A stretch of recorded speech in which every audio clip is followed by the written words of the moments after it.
City Council meeting of June 19th, 2018 to order. All rise for the pledge, please. I pledge allegiance to the flag of the United States of America and to the republic for which it stands, one nation, under God, indivisible, with liberty and justice for all.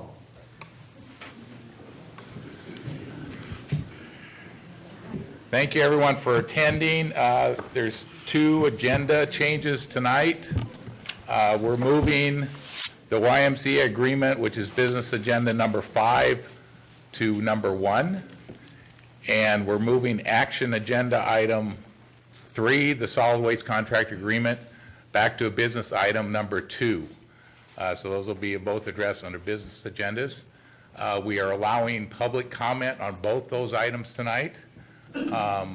And the limit on that will be 5 minutes for those two agenda items to get everyone's opinions and statements out. So that's a change of the agenda, unless anyone does not concur. Sounds great. All right, thank you.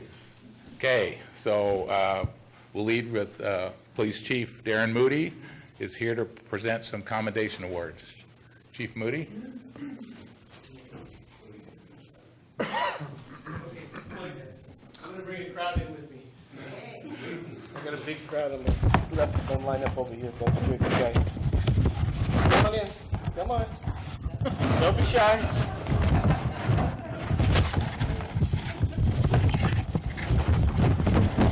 Stand anywhere you want. But I need Kim and Jesse, Teresa, and Patricia to stand up here, please.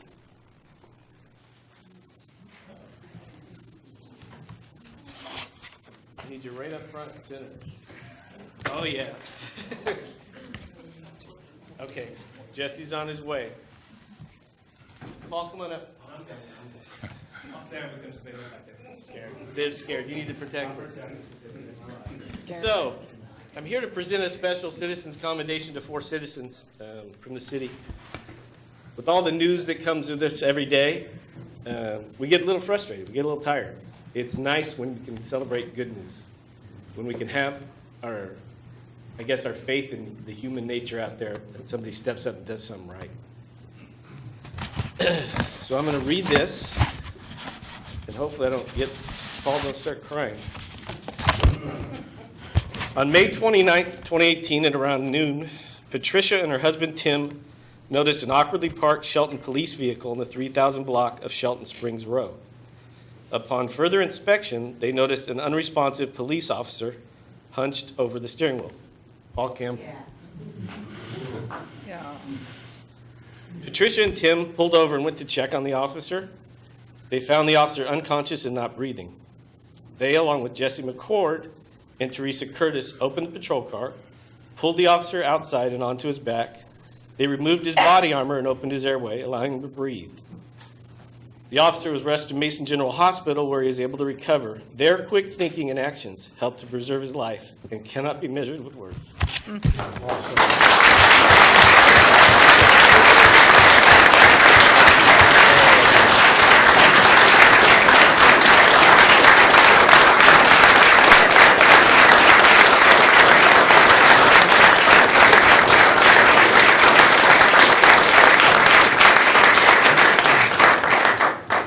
I'd just like to make a quick correction to that.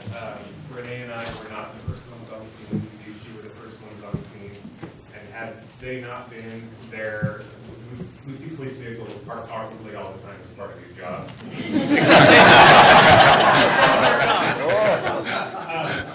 So we would have not paid attention. We may have been the people with medical attention.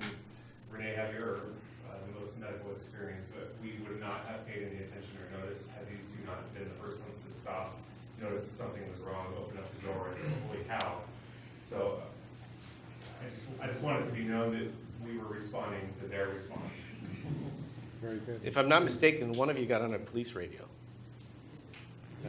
Jesse tried, but he didn't know how to work it. We may do some training with the citizens of how to operate a police radio. If Jesse comes in the door, send him this way. If you see somebody coming in.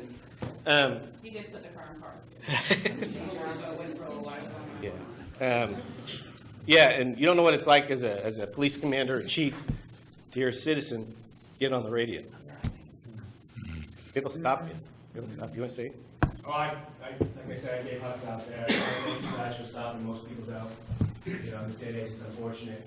But your guys, all four of you, and one that's not here, your guys' actions saved my life. Okay? A few more minutes, who knows?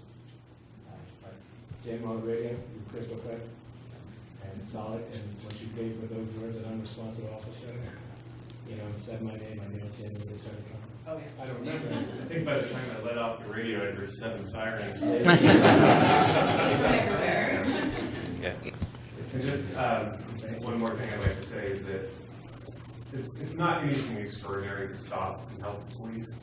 I think, you know, people don't realize in your community that the people in the community are actually the first responders. And so if you see something wrong in your community, do something to stand up and help other people. And police officers need help. It's nothing that you guys don't do every single day. It's nothing that nurses don't do every single day. There's nothing extraordinary about it. It's just doing what's right for the people in our community. And we're all human. That includes us. We just wear a job. And, So Jesse just arrived. Thank you, Jesse.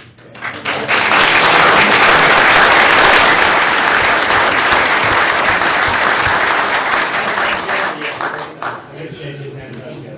I'll do a man hug. So let me get these out and maybe get a couple pictures. Patricia. Kim.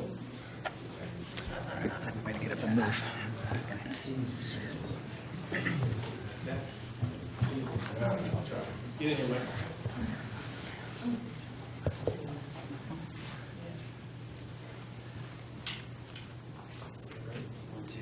To get somebody on the ground. Emily, you want pictures? You better get up here and take it. Oh, you got 30 seconds before the mayor kicks me out. That's not true. It's more like 15.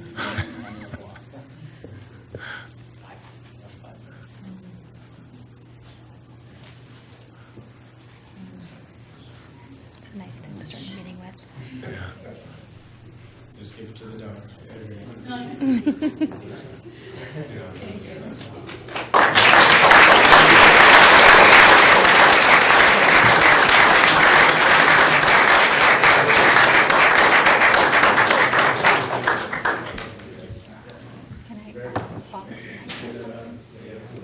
I think so. Thanks, guys, for your time.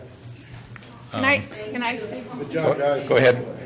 I just want to say that I just live a half a block down here, and I walk past this building numerous times during the day, and I see these police officers that I've known for years.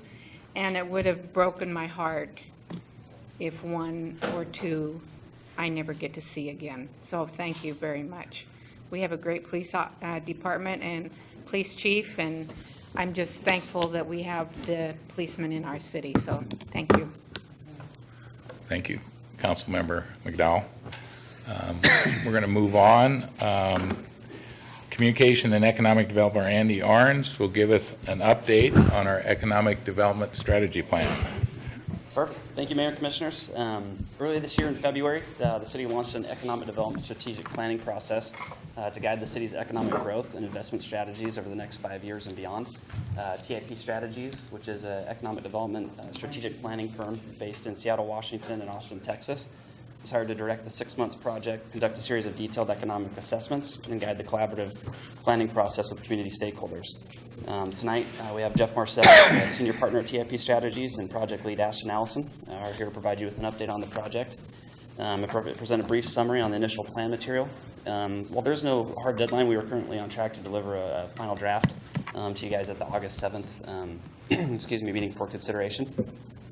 The finished plan will provide specific recommendations to promote economic growth in the city, focus on encouraging business development, entrepreneurship, and workforce development initiatives. We'll also identify methods to translate Shelton's unique attributes into an array of competitive advantages and provide targeted development strategies based on best practices from across the nation. Most importantly, the plan will also be supported by a detailed implementation matrix that will outline specific actions, priorities, and timeframes needed to effectively execute on plan recommendations. With that, I'd like to turn the time over to Jeff and Ashton and welcome them here, so thank you. Thank you very much, Andy. Good evening, Mr. Mayor and Deputy Mayor and council members. It's a pleasure to see you. I'm Jeff Marcel. I'm a senior partner with TIP Strategies. I'm joined by Ashton Allison, who's a consultant with our firm and the project manager for this effort. It's a pleasure to see you all in person. I also want to thank you all for taking the opportunity to speak individually with us yesterday.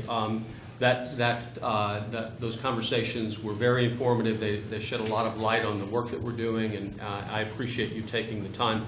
And we are very excited to share with you today an update of the city's economic development strategic plan and talk to you about where we're at in the process, and then share with you some of our initial findings. And I do want you to know these are by no stretch of the imagination is this a completed effort. What we want to share with you today is just our initial findings. But we still have a lot of work to do, but we're excited where we are at with the program. I've taken the opportunity to put together a PowerPoint presentation for you, and we can proceed through that. Some of this information will be some things you've heard before, some introductions. This is what we'd like to cover. I'll give you once again a quick introduction to who TIP Strategies is. I'll talk a little bit about the project overview and where we're at in terms of the project. I'm going to then turn it over to Ashton, who will share with you some of the key findings, and we're going to hit some of the high-level findings for you. Ashton will share with you, we will be delivering to our steering committee a full-blown economic assessment, a strengths, weaknesses, opportunities, and threats analysis, and that formal document will be delivered to them in short order. And then I'll come back and talk to you about some of the initial themes that we're seeing for the strategic plan, what the framework of the strategies will look like. We'll talk to you about next steps, and then we're happy to take questions, or we can wrap it up there. I know you all have a lot to cover at this meeting this evening, and we've got about 30 minutes with you, I believe, and we'll try to be as quick as we possibly can. But we are excited to share with you where we're at and what's been happening. With that, I'll move through if that's okay. Sounds good.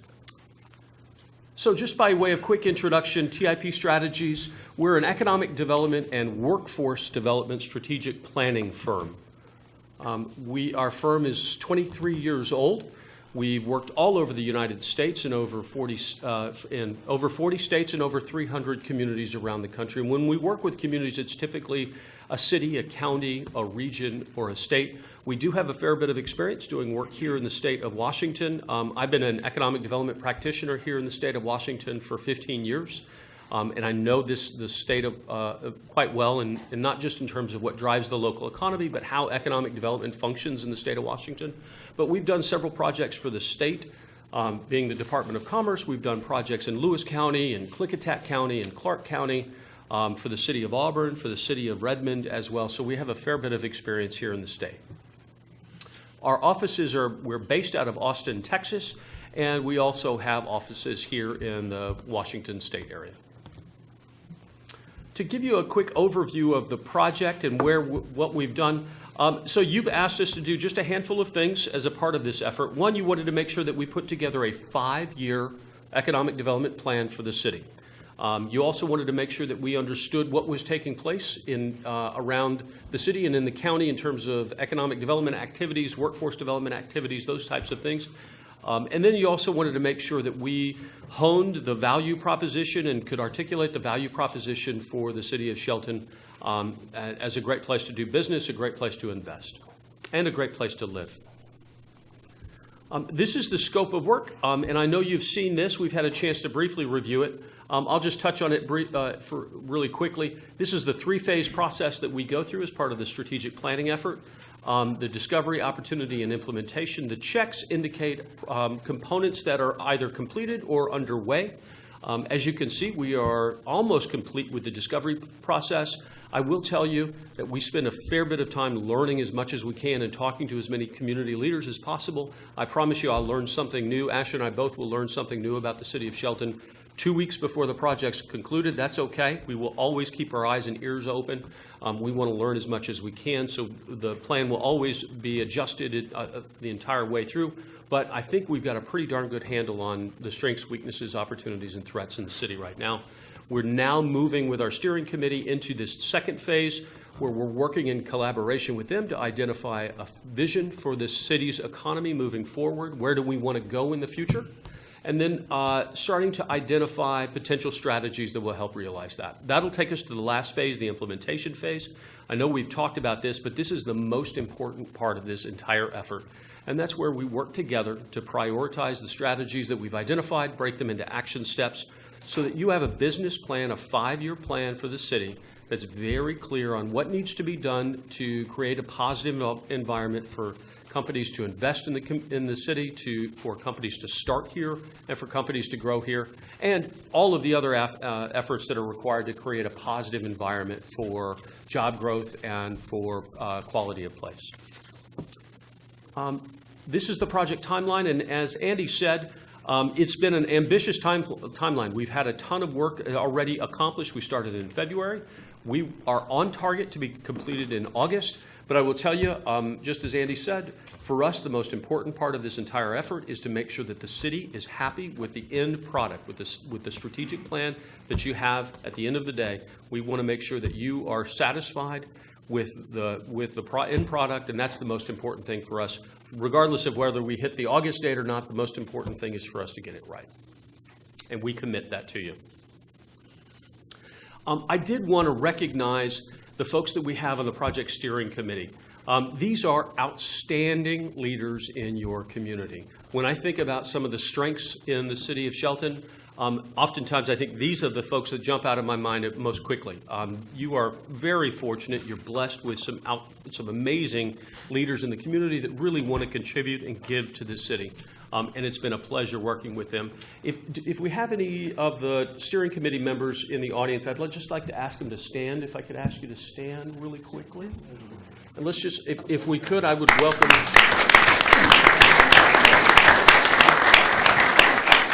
These folks have contributed an enormous amount of time. They may, I think they're aware of it, but if not, they're going to contribute a whole lot more time in the next couple months. But they've been outstanding, and we could not ask for a better team to work with. So with that, I'm going to turn it over to Ashton to take you through where we're at with the rest of the plan. Thank you, Jeff. Again, my name is Ashton Allison. I'm serving as the project manager for the City of Shelton Economic Development Strategic Plan. Thank you again for having us here today. We're glad to be here and share with you our progress. We are, at TIP, we're big believers in that the outputs are only as good as the inputs. And in this case, the outputs are the strategic plan and our deliverables that we are providing to you.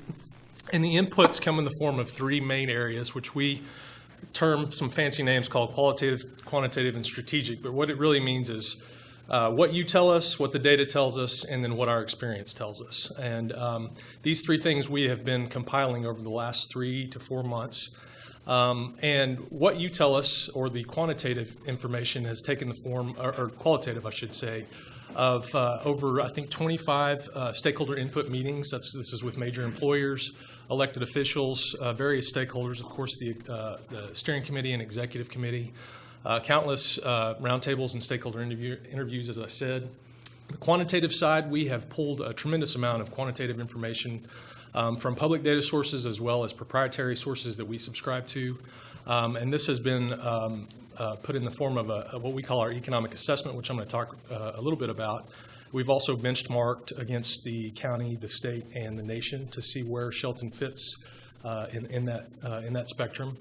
We're also going to conduct are in the process of conducting a peer competitive analysis as well, and that will be in the economic assessment. And then lastly, the last input is what our experience tells us. As Jeff mentioned, we are 23-year-old firms, and we've done work all over the nation. Many of you are aware that economic development is done many different ways, depending on what part of the country you're in. And so we've made a lot of observations.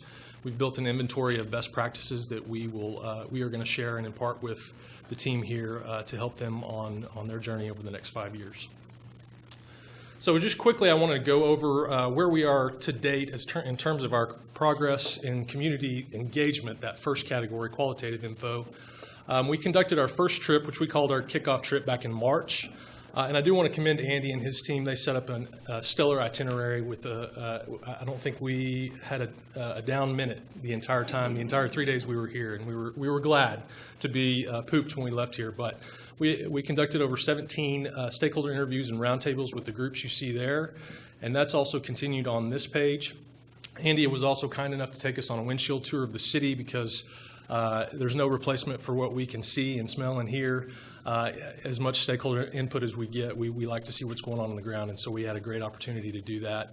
And you all know this. You have a beautiful community, lots of potential, and we'll talk more about that here in the future, and a lot of great things already going on. Our second trip was back in May, just over a month ago. Again, Andy and his team put together a great itinerary for us. We conducted 9 stakeholder interviews and roundtables, and also 2 public workshops that some of you may have attended. Got some great feedback and met with the groups and individuals that you see there. This slide here is just a summary of the progress to date. We have reviewed numerous background documents that have been given to us by lots of organizations and partners. We've been cataloging those key findings so they will help inform the strategies as we move forward. We've conducted multiple client planning calls, steering committee update calls.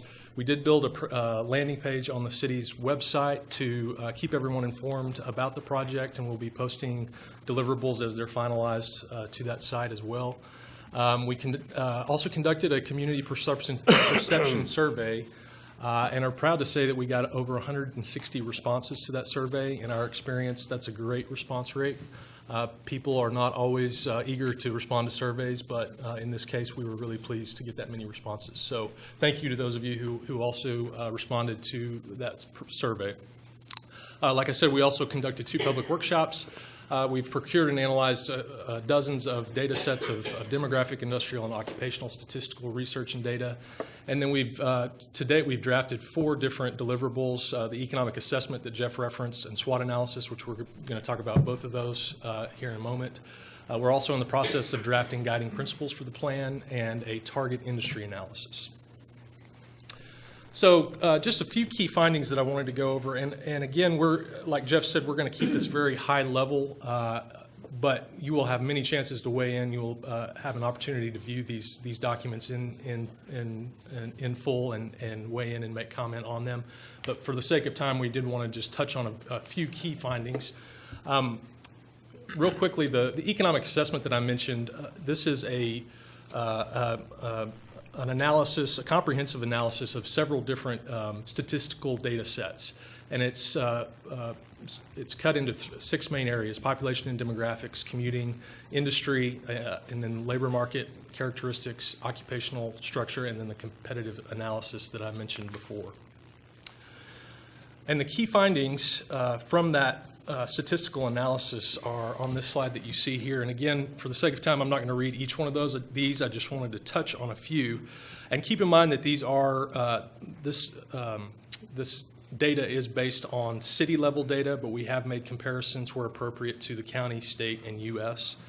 And some of these, as you'll notice, they may seem a little less than favorable, but I want you to keep in mind that where there's weakness, there's opportunity, and we see a lot of opportunity in the city of Shelton and in the region. So just touching on a few things, the city of Shelton's population has mostly been stagnant over the last 5 years, with the exception of the last 2 years where we've seen a small uptick, and it's amounted to, over the last 5 years, about a 1% increase. Next, as far as educational attainment, the Shelton's adult population, and this is individuals 25 years and older, over 20% lack a high school diploma, which is almost double the U.S. rate of 13%. Mason County is actually a little bit higher at 19%, but still below that. So that's definitely something that we want to keep in mind as we move forward in the plan and formulate some strategies based on workforce development and educational attainment. Also, as far as age, the young adult population, which is ages 20 to 34, is about on par with the state and U.S. We were pleased to see that your young adult population. In many rural areas across the U.S., we see this getting smaller and smaller, and that's of concern to us. At the same time, the senior population is getting larger and larger, which can make things out of balance. So we were glad to see that age structure in place.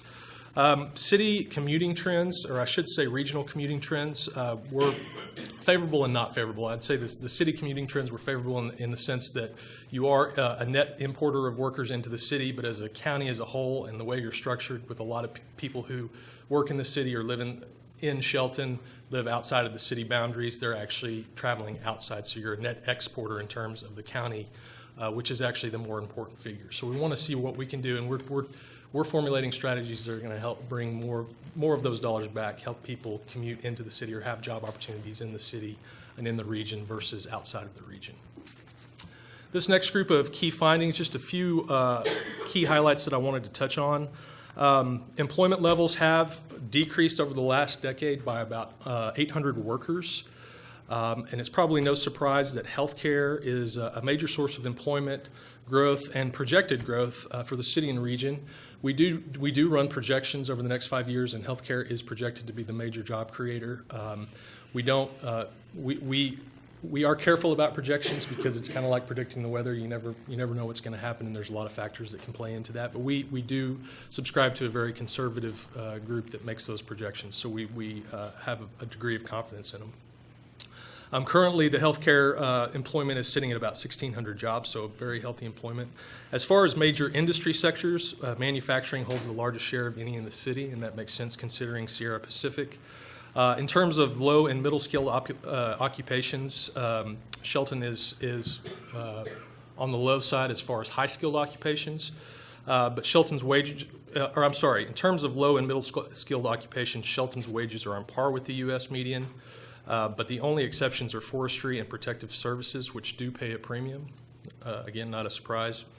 And Shelton's wages are lower in all major high-skill occupational groups than the U.S. median, except for healthcare-related occupations. And this is both a strength and a weakness because lower-cost jobs obviously can attract more employers to the area because they don't have to pay as much. But obviously, they are a detractor to talent attraction and retention, workforce attraction and retention. So it's something we have to look at from many different angles. But definitely from a marketing standpoint, we want to hit that message pretty hard. So moving on to our SWOT analysis, we're just going to briefly run through our strengths, weaknesses, opportunities, and threats. And this was an important component of how our perspective of Shelton was informed, and this was directly related to the discussions that we had with stakeholders. And just a few key strengths that I want to mention. Again, I won't read these out loud to you, and for the sake of time, I know we don't have enough time to do that, but geographic location is one of the number one strengths we feel that Shelton has, and being located on Highway 101 and being a gateway to the Olympics is a tremendous opportunity, and we have already formulated some draft strategies that we're going to be presenting to the committee during our next trip about how can we capitalize on that most. Next, the quality and proximity of transportation assets. I mentioned Highway 101. I think a common misperception, maybe externally, is that you are far away from some of the major thoroughfares, and you're really not. You're 20 miles, 25 miles from a major interstate. You're on a 4-lane divided highway, and you also have great rail access. Many other strengths in terms of transportation, including a regional airport. And then lastly, or I should say second to last, an appealing quality of life. I can say, and Jeff can vouch for me, when we first came here, I thought, this is a place I think I could live. We were actually discussing on the way here how much we would enjoy living in wide open spaces and in such a beautiful place as this. So we know that that's an appealing quality of life, or that's an appealing quality that many are looking for. And lastly, the school bond approval. This is a major positive, and we don't have to tell that to you. You already know it, but a vote of confidence from your residents, and we feel like this is something that we definitely want to promote moving into the future. And before we jump to the next ones, Ashton, let me share a couple of others that really jump out. The downtown development opportunities exist. The bones and the progress that's been made in downtown are phenomenal, and we just think it's an outstanding asset to be leveraged. and developed even further. The other thing that does jump out at us as well is that you've made hard investments into the future of this community in terms of the wastewater treatment facility. That's an amazing investment that will put the city in good stead for many, many years in preparation for its future. So that was forward thinking, and we think that's a big positive as well. Yeah. I also will say, one of the things that we always think about when we think about assets in a community are educational institutions. And the fact that you have a Olympic College campus here is an outrageous strength. We get a chance to work with communities all over the country that would give their right arm to have a campus within their community. That is such an incredible asset. We just can't underscore that enough. Definitely. Thanks, Jeff. So moving on to weaknesses here, and just want to highlight a few. Number one, I would say industry diversity is one weakness that we are definitely, and the target industry analysis that I mentioned earlier is one key tool that we are going to use to help really focus in your industry recruitment, retention, and attraction strategies. And this will be this will take an even deeper dive as far as the data than our economic assessment did, and look at things like past job growth, projected job growth, one thing we call location quotient, which is industry concentration, and a number of different other factors, as well as some qualitative factors. And we're going to make a recommendation of a set of target industries that will really hone in the city's efforts to attract, retain, and expand existing industry. Secondly, we feel there's a lack of city identity and promotion of that identity. And so we are going to propose some strategies that directly deal with marketing and promotion, and making sure that the city develops an identity that is reflective of its personality and unique character. We don't want Shelton to try to be anything but what it already is, and what it already is great. But we have some specific recommendations to make to that end. We also realize that there's been a history of a lack of unification as far as the direction for economic development on the city level, and we don't just mean the city leadership or the elected leadership. We mean many different in many different areas, and so we're going to make some specific recommendations about how to best coordinate, how the city can be a convener and a coordinator of those bodies and those voices to make sure that everyone is moving in lockstep in the same direction and is in alignment. And complementing each other's efforts. Jeff, do you have anything to add? No. As far as opportunities, now I just want to point out that we have 2 slides of opportunities here, not just one, like the others. So, and just a couple that I wanted to point out again, like I mentioned before, one of our biggest opportunities is a coordination of economic development activities. And we know Andy already has a full plate, but this is something that we really feel strongly that with the right strategy can help the city's efforts in economic development.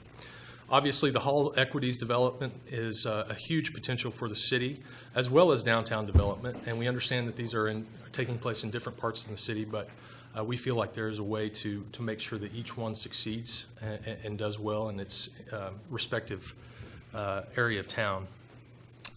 Again, like I mentioned, promotion of the school system improvements, also promotion of the healthcare assets that come as a result of the hospital expansion, ensuring that employer and Olympic College partnerships are in place, and that the college is working with the major employers in the area to develop training programs and to respond effectively to the needs of major industry in the area. The potential YMCA project, which I understand you're going to be talking about today. That's a very exciting. There you go. There you go. They paid me to say that. So let me expand on that just a little bit as well. So when we think about branding and sharing and positive news about what's happening in the city, so the YMCA is a globally recognized brand. And the fact that they're willing and there's an effort and initiative to invest in the community, we think not only will that be a phenomenal sales pitch for the city, but beyond that, it's something to be leveraged, right? It's the catalyst that might spur additional investment and positive news in the community. So we want to make sure that we're harnessing that. If things move forward, we want to make sure we harness that for the benefit overall, because that's a big attractor for families, for young people. So we could not be more excited about that potential project. Absolutely. And as Jeff mentioned before, that last bullet, leveraging your infrastructure capacity in the new wastewater treatment plant, this is a huge plus as far as site selectors and corporate location consultants are concerned. So we definitely want to promote and leverage that. And this first bullet goes along with the marketing and city identity, and that's a communication strategy to increase community pride. So more of an internal strategy to go with an external strategy. Talent attraction and retention strategy is one that we feel like will be an important tool moving forward. The growth of specialized agriculture. We understand you have some unique offerings that are not in other parts of the world, and so we definitely want to capitalize and explore the implications of those in building your economy and diversifying the economy. And then the fiber promotion. This is a huge thing. We on our first trip, we met with the PUD3 and learned about the fiber development. That's very, very promising, and so we definitely want to promote that in a workforce that is increasingly working remotely and wants that flexibility. That's a huge competitive advantage for you guys.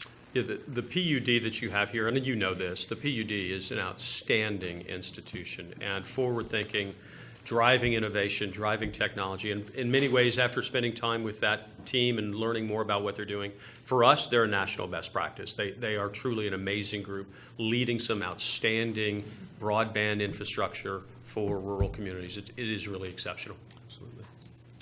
And as far as the threats, number one, as I mentioned before, there are some demographic and economic trends that are a little troubling, and they're especially troubling because they're on a kind of a gradual decline. And to use the analogy of the frog in the boiling water, the heating water, sometimes when you're not seeing things on a dramatic, a sharp decrease, it's easier to just ignore them. And so when we talk about, the age change, the population change, employment figures going down, although you're not, some communities are even more gradual than you are, but when you're seeing that gradual decrease, we want to be mindful of it, that is a threat. But like I said, there are many opportunities there. Another thing I want to mention is we understand that there have been some negative perceptions both among internal and external audiences in and around the community. And so if those continue or escalate, that obviously is going to present a significant threat. And then economic downturn is always a threat, a possible threat out there.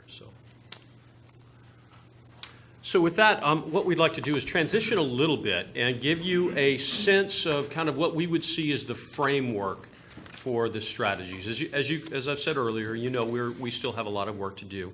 But in conversations with the steering committee, I think we've got a sense about the categories of strategies and how that's going to be developing. Still, there is work to be done, but I wanted to share with you what the framework of the categories look like at this stage. So there are certainly some recommendations, some strategies that we're going to put in place that are, I would call them the core elements of an economic development program at a city level. And those would include things like making sure that you have a dedicated web presence to economic development, and on that presence you have data presented, up-to-date data about what's happening in the city, so that anyone, both internally and externally, can come to the city's website and understand what the economy looks like in an easy way, in a way that can be useful. But we also think it's important to catalog potential real estate sites, those kinds of activities on the website as well. So if somebody's trying to decide whether they want to make an investment, whether they're in Seattle or New York or even here in Shelton, they can go and they can look and see what potential opportunities might be available. And those are some basic things that we're going to recommend to you so that the city is prepared to not just to react to opportunities as they present themselves. But then there are other areas that we're thinking about for strategies. We think it's important to establish some kind of mechanism to make sure that economic development stays on the forefront of the city's mind as they're moving forward. So one of the areas that we're going to encourage and consider is the establishment of an economic development committee or an economic development commission for the city that would be chaired, or would be that would have a committee that would be served by several community leaders. And the goal here is just to make sure that this committee ends up being the location where big issues related to economic development are identified, where there's pressure to continue and coordinate the economic development strategic plan as it moves forward over the next 5 years. In addition to that, we feel strongly that a dedicated set of strategies focus on the downtown area and making sure that we're leveraging that and trying to make sure we can get the most out, it reaches its fullest level of potential.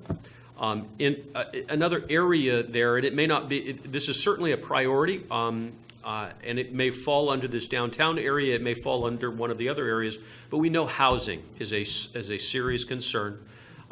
We know that expanding housing is a priority, especially what we would call workforce housing is very important in the city. So we think it's important to make sure that that has a priority. As Ashton said earlier, one of the things that we want to do is dedicate some strategies towards doing some community branding, but also some internal marketing or some internal perception building. I'll tell you, after having the opportunity to speak to at least 100 or so leaders in this community, you all have a tendency to be pretty darn hard on yourselves. This is an incredible community. You have some outrageous assets that most communities that we work with would kill for. And there needs to be a recognition of that and a celebration of that. In our minds, and we've heard this from several leaders in the community, the best days of Shelton are ahead of us. And that's something for everybody in the community to get excited about. And we think continuing that kind of momentum and building that kind of community spirit is an important part of this work. We also want to make sure that you are prepared for the targeted industries that we're going to be working with you to identify. As Ashton said earlier, we're in the midst right now of conducting a targeted industry analysis.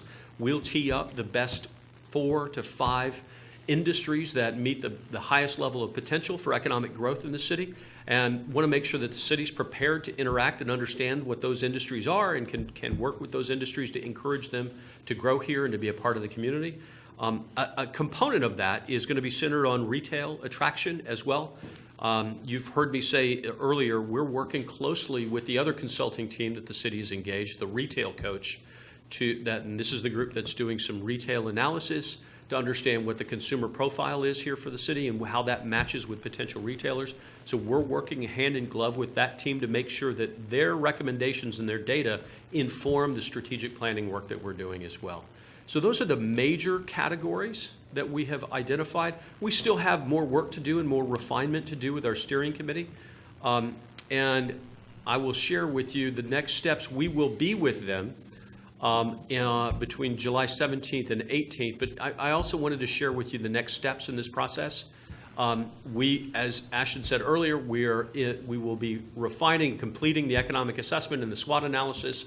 We're working with the steering committee to establish the vision for the economy moving forward, and we'll be presenting the targeted industry analysis to the steering committee as well. And then, of course, we'll be spending July 17th through the 18th in the community on a third trip that we have in the community. And so that's where we're at. I'm happy to take questions. I think we're probably right at time. But I want to make sure that you all have our direct contact information. If at any time you have a question about what's being done, where we're at in the process, or want to provide some input or insight, we welcome your thoughts. We want to work really closely with you over the next several months as the project really comes to fruition. This is the most exciting part of the strategic planning process, because this is when we start to really get into the nitty-gritty of identifying the strategies and what the city can move forward on to achieve economic success, the economic success that you all want. So with that, I'll conclude my comments, and we're happy to respond to any questions that you have. Thanks, Jeff and Ashton. Council have questions, comments for Jeff, Ashton, or even Andy? Well, thank you very much for your time. Thank you. Thank you, guys. Okay, moving on to council member reports. I'll start with Council Member Dorsey, please. All right, on June 14th, 1 o'clock, I had a briefing with Craig and Mark Ziegler, and Gary Krantz and Eric were also there with me. June 18th, phone conference with Andy Arns and the TIP strategy team. Jeff Marcel and Ashton Allison. Also present was Gary Krantz and Eric Onisco. Also on June 18th, I attended a meeting with Kristen French, Vicki Look, Bob Rogers, and Eric Onisco. June 19th, we had a meeting with, today, Kristen French, Rick Haas, Rob Wilson Haas, Julie Nichols, and council members Kathy McDowell and Deidre Peterson. And on June 27, 28, and 29, I and several others, if not all of us, will be at the AWC training in Yakima. That's it. Thank you. Councilmember Onisco. Well, you did most of mine. Anything else to report? Say On June 12th, I attended a chamber ribbon cutting for the Hillman Trail. And the 13th, I attended a chamber lunch. On the 14th, I had a briefing. On the 16th, I attended the Blues and Brews. It was a great function the chamber put on. On the 18th, yesterday, I had a meeting with the mayor and deputy mayor and Black Diamond Company down at the building, marijuana manufacturing company. Pretty impressive operation that they're putting in there. And then at 11 we had economic development with Andy, and then we had a meeting with Vicki. And today we were in all-day training, and now we're here. Oh, and next week AWC, and then the following week I will be on vacation. Councilmember Krantz? Well, I've been to most of the things that they just talked about, staff meetings and educational events pretty much daily or every other day. Looking forward to the annual convention of Association of Washington Cities in Yakima next week. And that's a great place to network with other cities and to discover different avenues of improving your community. So that concludes my report. Thank you, sir. My report is pretty short. I'm looking forward. We still have a tour on for tomorrow, Joe? Or Craig? Okay, we're taking a tour of some city projects, public works projects tomorrow. From 6:24 to 7:08, I will be unavailable for city business, and Deputy Mayor Peterson will be handling everything. On that note, in addition to the briefings and meetings already mentioned, I also attended the Choice High School mural dedication last Friday. Had the TIP Strategies introductory phone call with Andy Arnez yesterday. We had a very productive and collaborative meeting with the YMCA representatives this afternoon, and looking forward to the Downtown Connector site project visit tomorrow prior to the AWC annual conference next week. Well, last Friday I attended the EDC and chamber luncheon that was at the hospital. It's very informative. Yesterday I met with the EDC strategic plan with Andy Arns and Joe. And today we had our parliamentary training called Jurassic Parliament. Yeah, Jurassic like Parliaments. It's very interesting. Tomorrow, I'll be on the tour of our projects. Thursday, briefing with Vicki. Saturday, I have my Lions Club charter party. Monday, in the evening at the PUD, if any of you are interested, we're going to be having the 4 men that are running for district court judge will be speaking, sharing some of their thoughts and insights. So that might be interesting. 6 o'clock at the PUD on Monday night. And 26th through the 29th, the AWC conference in Yakima, and the 3rd of July, my left board meeting. That's my schedule. Councilmember Schmidt. Good evening. Fantastic to see a full house tonight. That's awesome. So thank you guys all for coming out. Hopefully the meeting goes well for you this evening. In addition to the remaining meetings that my fellow council members attended last week, I was a party to many of them. I also want to highlight attending the Chamber EDC luncheon last Friday and at Mason General Hospital, learning about that upcoming project and the services that Mason General is going to be enhancing and bringing back to the community. That's a fantastic thing coming to our city as well. A strength, if you will, for the TIP strategies folks. That'd be cool to add that. as well as attended the TIP Strategies update yesterday, and expecting to walk some projects tomorrow with Craig Gregory and our contractors. Looking forward to that downtown, and the AWC conference next week. And that is all. All right, thank you very much. It's now time for general public comment. Just to remind everybody, we have the two things we move forward or move to the business agenda, the YMCA and the Mason County garbage contract that will have their own public comment. So is there any general public comment? Yes, we have Brooks Farrell.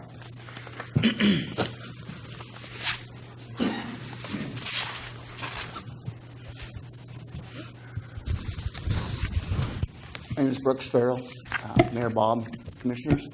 A couple issues I'd like to address, and I'll do it real quickly, but I live up there in the Angleside area, and right now I'm dealing with the feral cats, and I don't know what to do. It's just kind of an issue that just kind of try to keep them out of the yard, and I put up, different things like high frequency and trying to keep them out, because my wife, she grows stuff in gardens and stuff like that, and it's just really a mess to try to keep those things out of there. And I don't know what the city can do to deal with that, but that's just the kind of issues I have there on that part. And also find out that I'm allergic to cats myself, so I like cats, but I'm just like, I can't touch them, but and that, on that note, I'll just leave that alone. But that's the thing I have up there is problems with feral cats. But I have an issue with this barista over here on 5th and Railroad over here. I've had relatives and some friends that have gone there and were shocked to know what kind of a barista it is over there. So, because there actually is no indication of anything to tell what it is over there. And so that's the problem we have. If it's going to be there, there should be some kind of a, something to let people know what kind of barista it is. So that's my, I'll get it right there. So, Thank you. Thanks, Brooks. No more public That's comment. it. Okay. Thank you, Donna. We'll move on to the consent. Are we ready for the reading of the consent agenda? Yes. Yes. Okay. Donna, would you read the agenda, please? Voucher numbered 17749 in the amount of $9,631.80.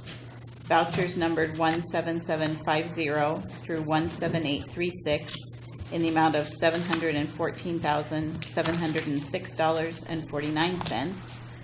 Payroll warrants numbered 1799 through 1957 and 3793 through 3796 and 17726 through 17748 in the amount of $739,335.88. Thank you, Donna. Is there a motion to approve the consent agenda as read? I move to approve the consent agenda as read. Second. We have a motion and a second to approve the consent agenda as read. All in favor say aye. Aye. Opposed? Consent agenda is accepted as read. Thank you, Donna. We are now going to recess out of our regular meeting for a public hearing. I'd like to open the public hearing on city water utility property that's surplus. I'll turn it over to Public Works Director Craig Gregory for some information. Mayor and council members, as we've discussed in the past few months, talking about city lands that could potentially be surplused for other projects, we have identified a couple of locations up on the watershed land that have been identified for surplus, and we are looking to move forward with that as this public hearing finishes up, and a resolution to move forward with that. Okay, thanks, Craig. You're welcome.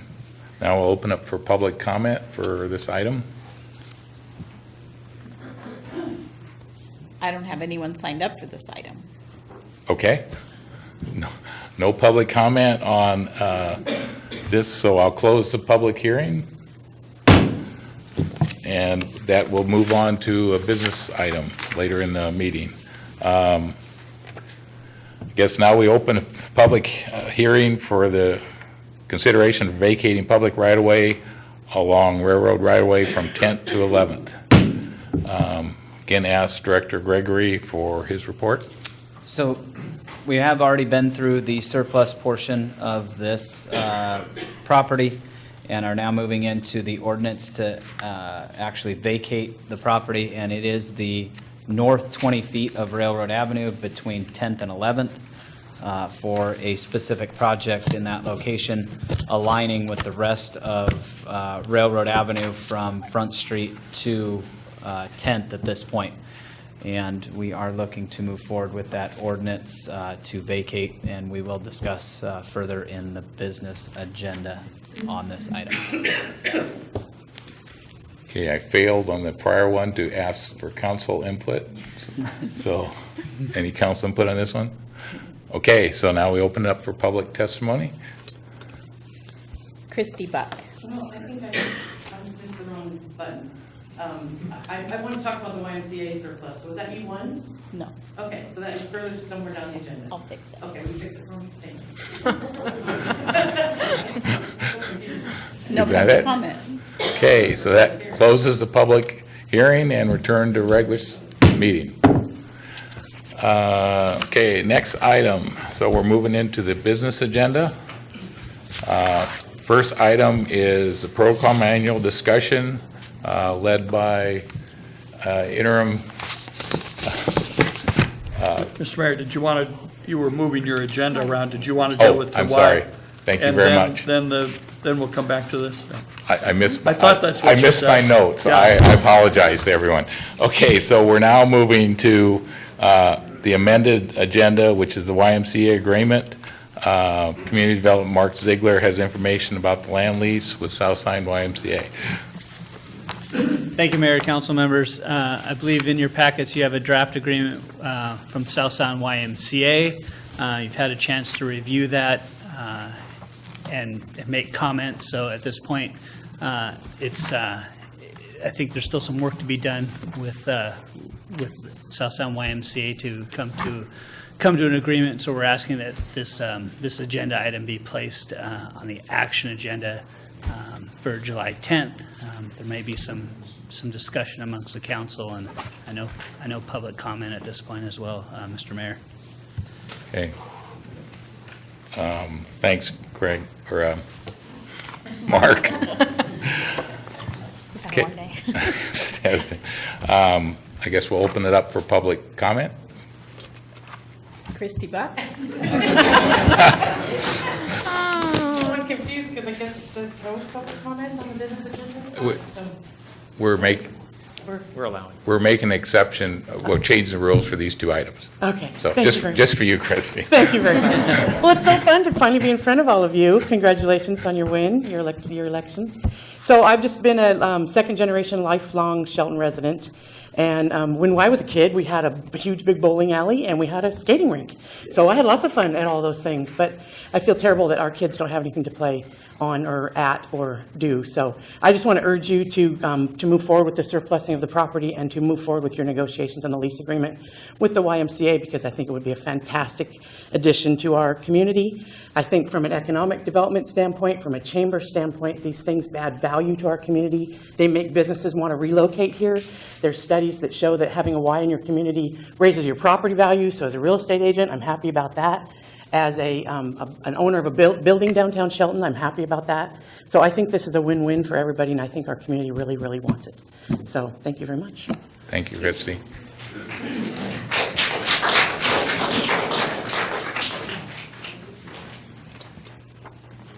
Al Boren.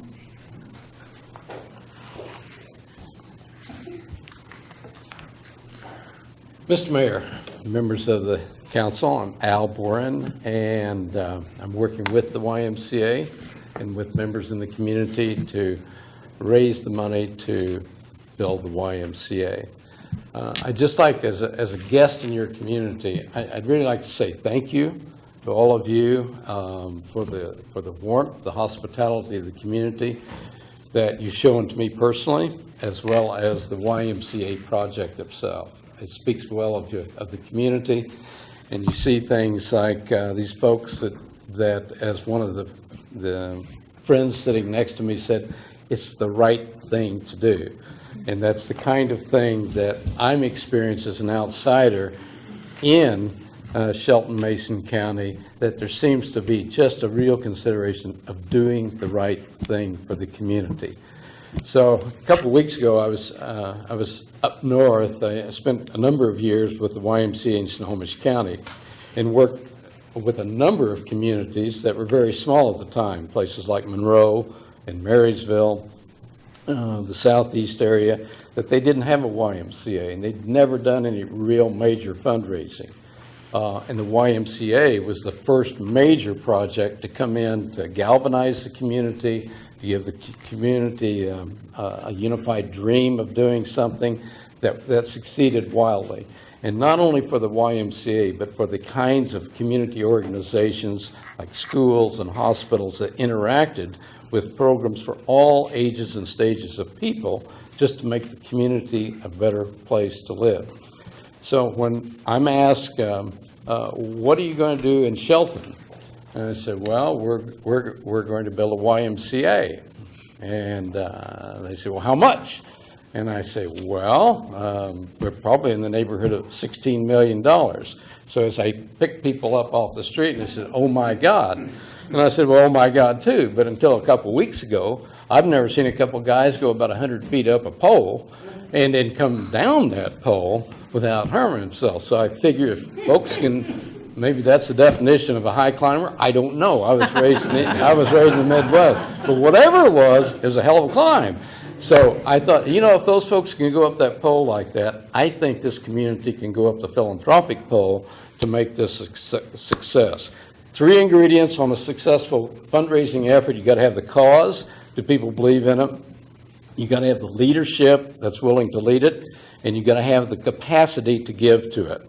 And sometimes things happen in the fundraising world they're hard to kind of explain, but the forces do come together. It's the right time in the community, the economic climate is right, the leadership is right, for whatever, and it comes together. And that's something that we are experiencing in Shelton Mason County. It's just a lot of forces coming together that are sharing together and saying, we are going to get this done. There is some potential from the fundraising perspective. There are some major gifts from folks that happen to live in this area, also have residences in Seattle and major corporations that are stepping forward to support this cause. So what it is in Shelton, you're getting the attention of a lot of people for doing the right thing that are going to step forward. I will close that I've been blessed with a little storefront at the 4th and West Railroad. So I see all of you walk by. Some people have a cup of coffee. And, when you come by 4th and West Railroad, know that the eyes of the YMCA are following your every move. But a lot of people come in, I'll close with this, that gives the heart and soul of this, is that just a few days ago, a lady came in with a friend and she said, are we really going to have a YMCA? And I said, yes, we are. We're going to make every effort to do it, and we're going to do it. She said, I really need it. And I said, well, the community needs it. It's going to help everybody in the community. She said, no, I really need it. And I said, well, I'm glad it will be here for you. She said, I'm a single mom. I've got 3 kids, and I need help. And she said, I want my kids to stay out of trouble. And if that isn't enough inspiration for each of us to look inside of our hearts and what this means to this community, that lady spoke it all. Thank you for your time and your attention. Thank you, Al.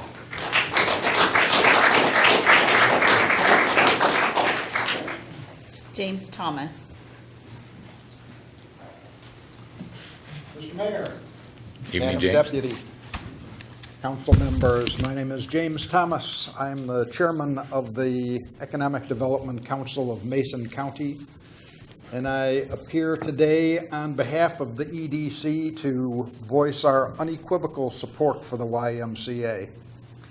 The proposed Y will be a tremendous asset to Shelton and indeed to the entire county. The EDC has conducted both formal and informal outreach to businesses, large and small, and to individuals throughout the community in all age and economic ranges. And I must tell you that without fail, they all see this as a tremendous positive for the community. The Y will become a community nexus, a place for people to congregate, a safe and wholesome place for kids and teens, a place to burn off steam, a place to have fun. Moreover, it will be a very visible community asset that speaks volumes to those who are looking at relocating themselves or their business to this community. The EDC of Mason County strongly supports the Y and applauds the foresight of this council in moving the project forward. Thank you very much. I support the Y. Thank you.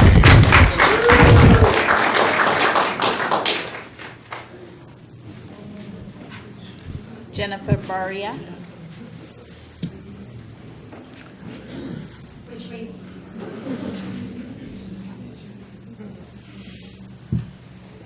It's appropriate that I follow our chair. I'm the new director of the Economic Development Council of Mason County. And I am here today to speak in support of the YMCA as a potential business here in Mason County and as a future community partner. They are a forward-thinking investment for our youth, for our families. With the potential 37 jobs that come along with this program, we reached out, as James said, and talked with our top 50 employers. It was a resounding yes, bring it here. Mark West, we reached out again to see if we could use his words for this. He's the CEO of Little Creek, our top employer in Mason County, and he wanted us to convey his full support. The YMCA, and I quote, shows the level of commitment this community has for its residents and a general desire for wellness and family values. Many employers echoed Mark's statement, adding, the YMCA is an attraction for employees to live where they work, and it will benefit the community's desirability for recruitment. The EDC is in full support of the YMCA and its location in Mason County. We encourage you to move forward with this action. Thank you, Jennifer.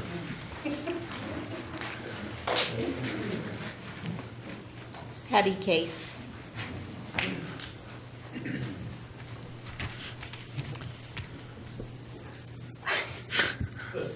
I'm not sure I can say this with a straight face. Mayor Rogers and council members. For those of you who don't know, I worked with Mayor Rogers for many years. For the record, I'm Patty Case, and I stand before you as a proud supporter of the YMCA. I just want to say thank you to you and the city staff for your attention and your quick action in completing your due diligence on the YMCA agreement. As you know, and as many have said, many community members have worked 20 plus years, Rob, toward this moment. And we're not impatient, but our research tells us we have the critical mass to build and operate a Y now.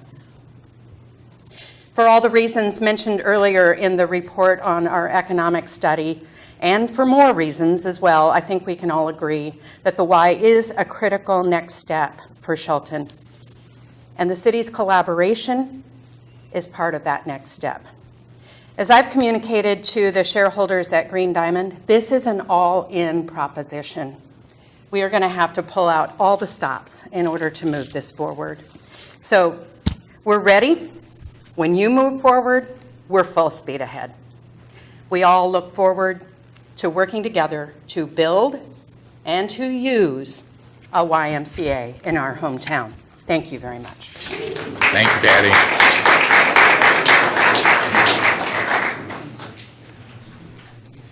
Chris Veblen. Thank you, Mr. Mayor, Deputy Mayor, and council members. Welcome. Nice to be here. Thank you for allowing me to speak. A YMCA for this community will be an incredible benefit. As a former corrections officer up in King County, the kids that came into the juvenile facility that I worked at rarely talked about a YMCA. They didn't know it existed. Opportunities of this nature for us to provide outlets for our kids and community are rare. When something like this comes by, grab it, go with it. It will pay back dividends for the community that you have no imagining. Thank you. Thank you, Chris.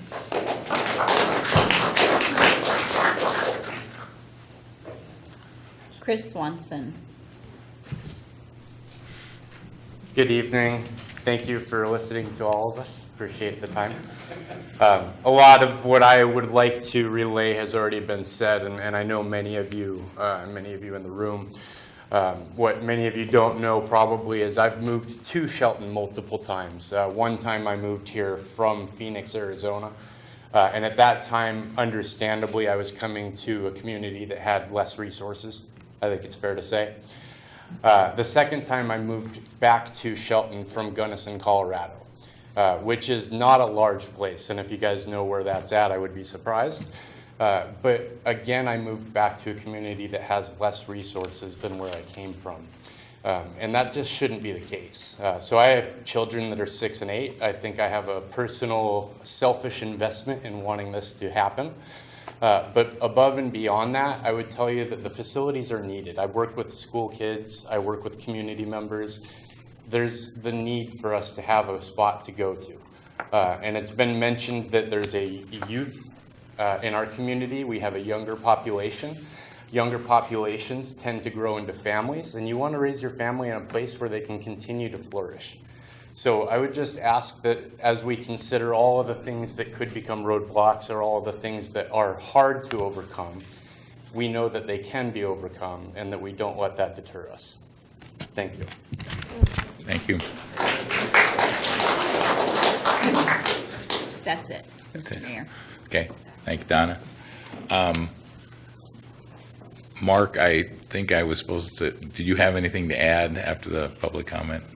I don't have anything to add at this point. Okay, sorry for getting that out of order. If So, I may. go ahead. Yeah. Just for those of you who are here tonight, I just wanted to share from the council's perspective, we have been provided with copies of the lease and looked over them in quite a bit of detail, and I would just like to thank the council members for taking the time to do so, for city staff for meeting with us and going over those concerns. We've compiled a list of issues that we would like to look at, of opportunities to work with the Y, and we were very pleased today to have a very productive and collaborative meeting with Haas and Wilson House and members of the YMCA committee and the council members, less than a quorum of council members, but council representation to be able to continue to move this project forward. We recognize the community's investment in this and want to take an active role in that process, and appreciate all of you taking the time to speak with us tonight on this. It is our hope that this item will move forward, and we will continue negotiations between now and the July 10th action. Okay, any other input or comments from the council? I'm ready to move on. Okay, do we concur to move it to the 7:10 action? Okay, we'll move it forward. Thank you. Thank you, everyone. Okay.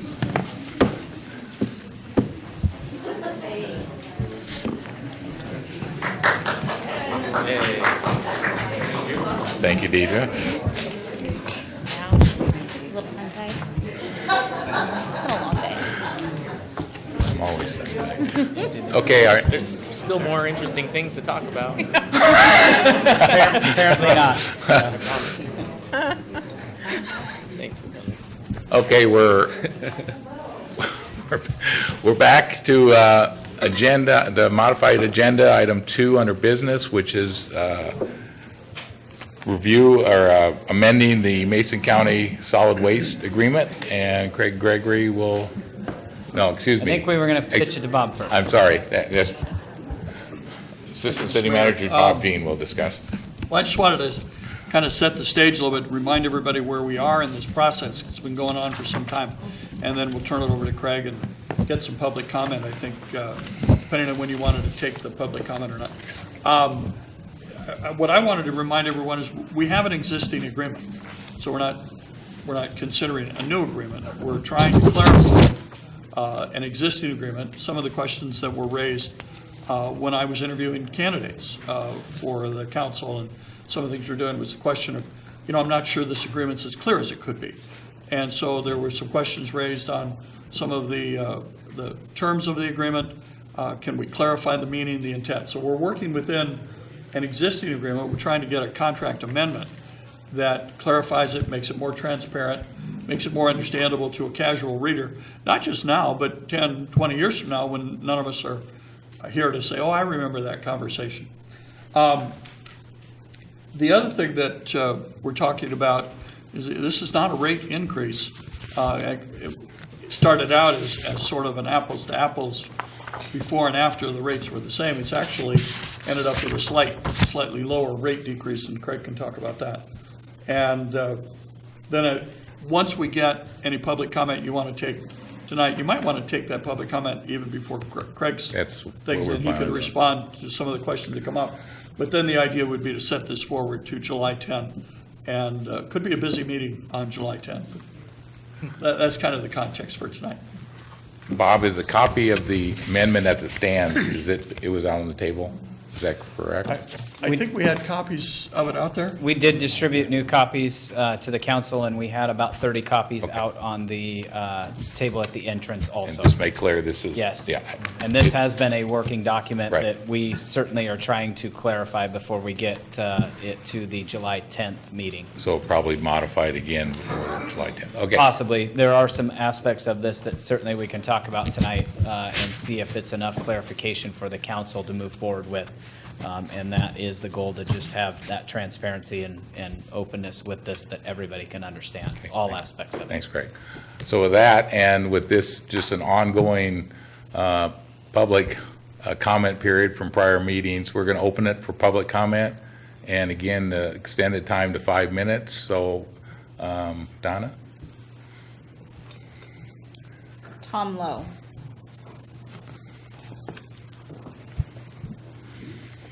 Hey, well, thank you, Mayor Rogers and council members. I appreciate the time. As a matter of fact, I've been studying this thing for way too long. 14 months at least. I've read it hundreds of times. I've gone through it to the point where I'm dreaming about it at night.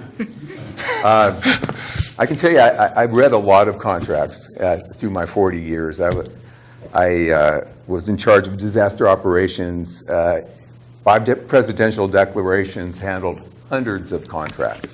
I'd never seen anything like this. 15 minutes after reading this, I'm thinking, what is this? If I turned a contract like this over to OFM, they would have laughed in my face. First thing they would have said is, what's this $1 million loan in the middle of this, Tom? What is this? Is this a garbage contract, or is this a loan? The people never got a chance to see this, I can tell you that. No one knew about it, but somehow the city put it in. And that was scary for me, okay? I can tell you that. Because the county needed more money, you saw it. They put a levy out there, and of course it failed miserably. So believe me, there's a time for this, wasn't there? Positions had been added. How am I going to pay for it? All of a sudden, the contract, okay? So many pieces of this contract don't need to be spun. They're plain illegal, Hiding the money in the services was part of the problem. You take, we got this bill, right? But it didn't show the taxes. Actually, it put them over here in the services. In fact, the contract asked us to do that, okay? In fact, our service provider said, we asked them. But let's start at the beginning. It started with, gosh, we're losing money. Believe me, we weren't. Not according to your figures. Your accountant said you were making a lot of money, okay? In fact, the indirect costs that were pushed to other departments, $351,000 in 2016. Does that sound like a a particular department that was having problems? It wasn't. In fact, you can't have problems with garbage. It's a monopoly. They don't pay it, we shut off their water. If we need to raise it, we can. In fact, the state law says, as you can see, that you can raise that utility tax anytime you want, and nothing can happen. You see, that is a little problem in the law, isn't it? Everything else, 5-6%. Garbage, holy smokes. Yeah, big problems. I could go into a lot of different things here, but it's, as far as I can figure out, there are so many things wrong with this contract that it would be really smart just to say, hey, what can we do? A number of attorneys have looked at it, AGs have looked at it, and in all cases they said, I don't know, what do you do with a contract like this? Trying our best to get the Freedom of Information that would have allowed me to look at what the attorney had said about it. By the way, no attorney signed it. No attorney from the city signed it. And I can find no place that they signed it. Well, by the way, that's highly unusual, really highly unusual. And it made me nervous at the first place. I'd never would have taken a contract in that wasn't signed by an attorney, at least an AG, right? Is it all right? Many things were hidden in this contract that to me were kind of sneaky, okay? First of all, the contract for that loan said it was going to be a prepaid franchise fee. And I did get to read this from the attorney from Waste Connections LLC, right? The big whale, the billion-dollar organization, not Mason County Garbage. They're a subsidiary, okay? And that, okay, but who owns the franchise? The people.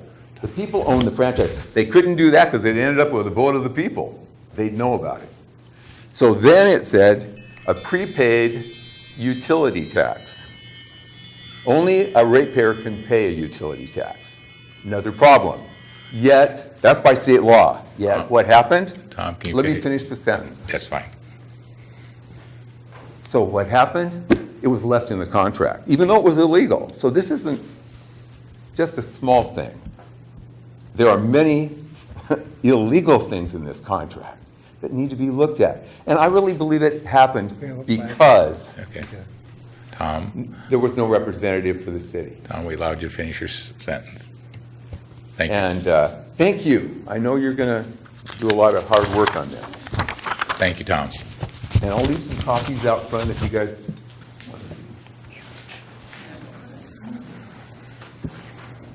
Randy Lewis.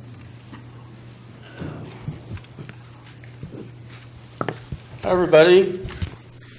If all the council does is amend the solid waste contract to fix the illegal language the city deliberately put into the contract, or explicitly identify the utility tax number, which, by the way, the city had no clue what the number was a year ago, or to fix what was really a screw-up, resulting in lowering the total rate, then the council is not moving forward with this issue. The council will instead be clinging to past methods and the past vote on other egregious clauses in the contract. By clinging to these clauses, the council will continue to maintain this contract as a backroom deal it has always been.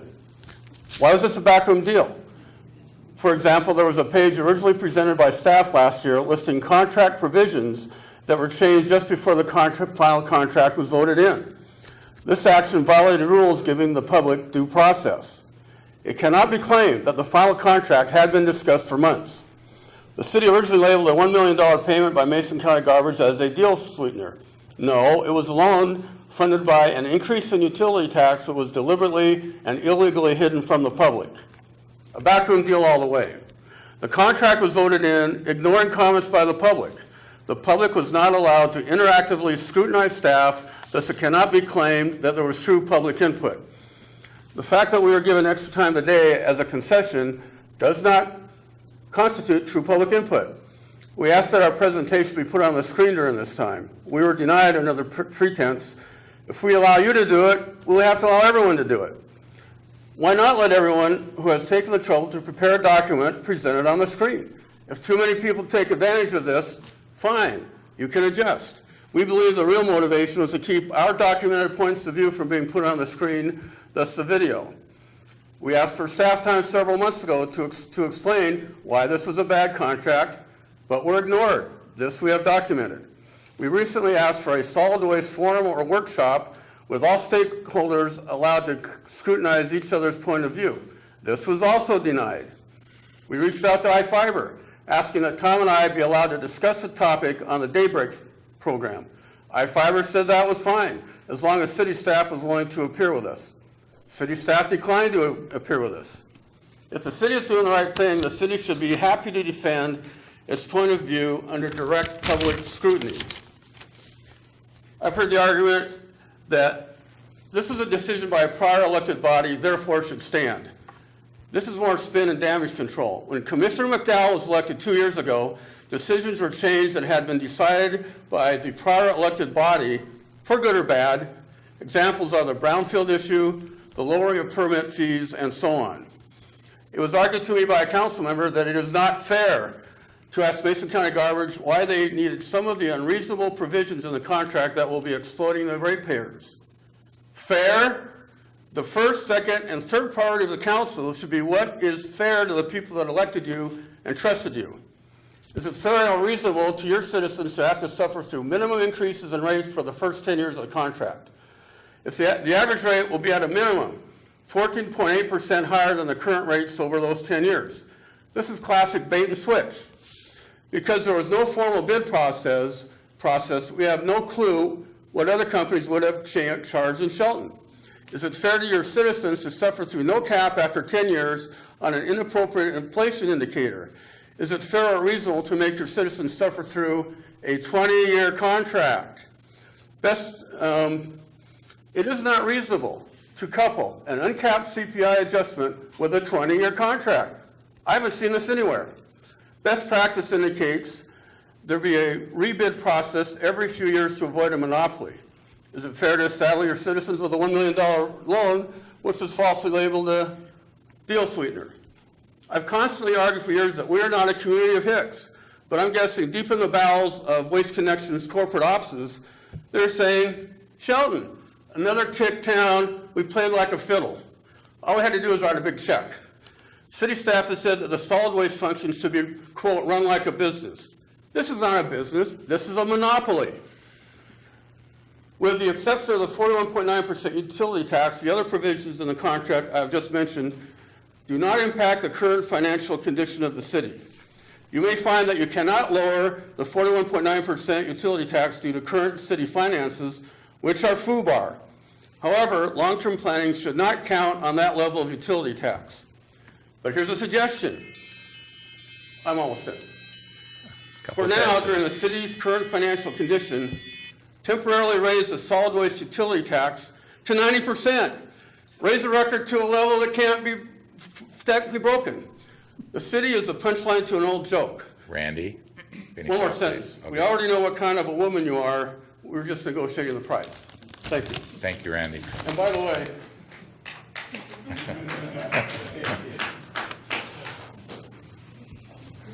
Don? Marilyn Vogler.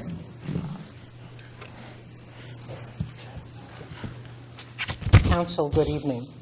And it's a pleasure to address a seven-person council, I want to tell you. I have taken issue with provisions of this garbage contract since before it was finalized and signed initially. There have been attempts to clarify things, the 26%, which is now 41.9, and I appreciate that.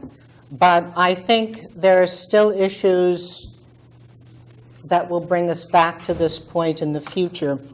And Craig, I would ask you, I'm going to mention 2 or 3 things. If I am wrong, I hope you'll tell me. I haven't done a lot of homework to verify, but these are things that I think to be true. I believe it's the case that only residential customers are paying the 41.9%. I don't know that it's really legal to charge one group of customers a city tax for garbage and not charge all of the customers the same tax, including the business customers. The second point is that when the city managed the water and the garbage, and someone requested water be shut off, my impression is that garbage service was discontinued as well, and the billing did not continue. What I have been told is that with Mason County Garbage, this is not the case. That the garbage bill is sent and expected to be paid whether the house water is on or not. That every house that can be occupied is billed. If this is true, I hope it really is applied to every residence and not just the homes that were on city water and garbage when the privatization happened. There have been a couple of fallout issues that I think no one really expected. My data on the number of red tags on doors which are given out when people are having their water shut off because of non-payment is several months old. But when I last talked to the city, between 200 and 400 doors were red tagged every month. The highest months were the month following Christmas and the month following the beginning of school, when children's expenses took priority. With separate garbage billing and separate water billing, people on the margin now have 2 bills they have to pay in order to keep their water on, and that is a problem. The last thing I want to mention is that I sat in on the workshop when the greater than $4 million budget gap was discussed, and my impression is that the $700,000 we got for the equipment and the $1 million prepayment, deal sweetener, whatever you want to call it, gave the city the false impression that we had plenty of money. And I don't know whether the city overspent or spent money it wouldn't have, but it's my impression that this whole deal, in the way it was handled, contributed to a budget gap that you all now have to deal with. To my mind, this has been a boondoggle from the beginning. It's selfish of me, but personally, I hope somebody musters what it takes to take it to court and have the whole contract nullified. I don't really wish that because I don't want the city sued and to have to pay penalties of that sort. But I really, really hope you will work on this contract so that it is fair for the city, for the people in the future. Because we will have this contract, which was not put out for bid for 20 years. People will have no option for 20 years, no matter what other vendors would like to come in, and no matter how high the rates go. So do what you can. Thank you. Thank you, Marilyn.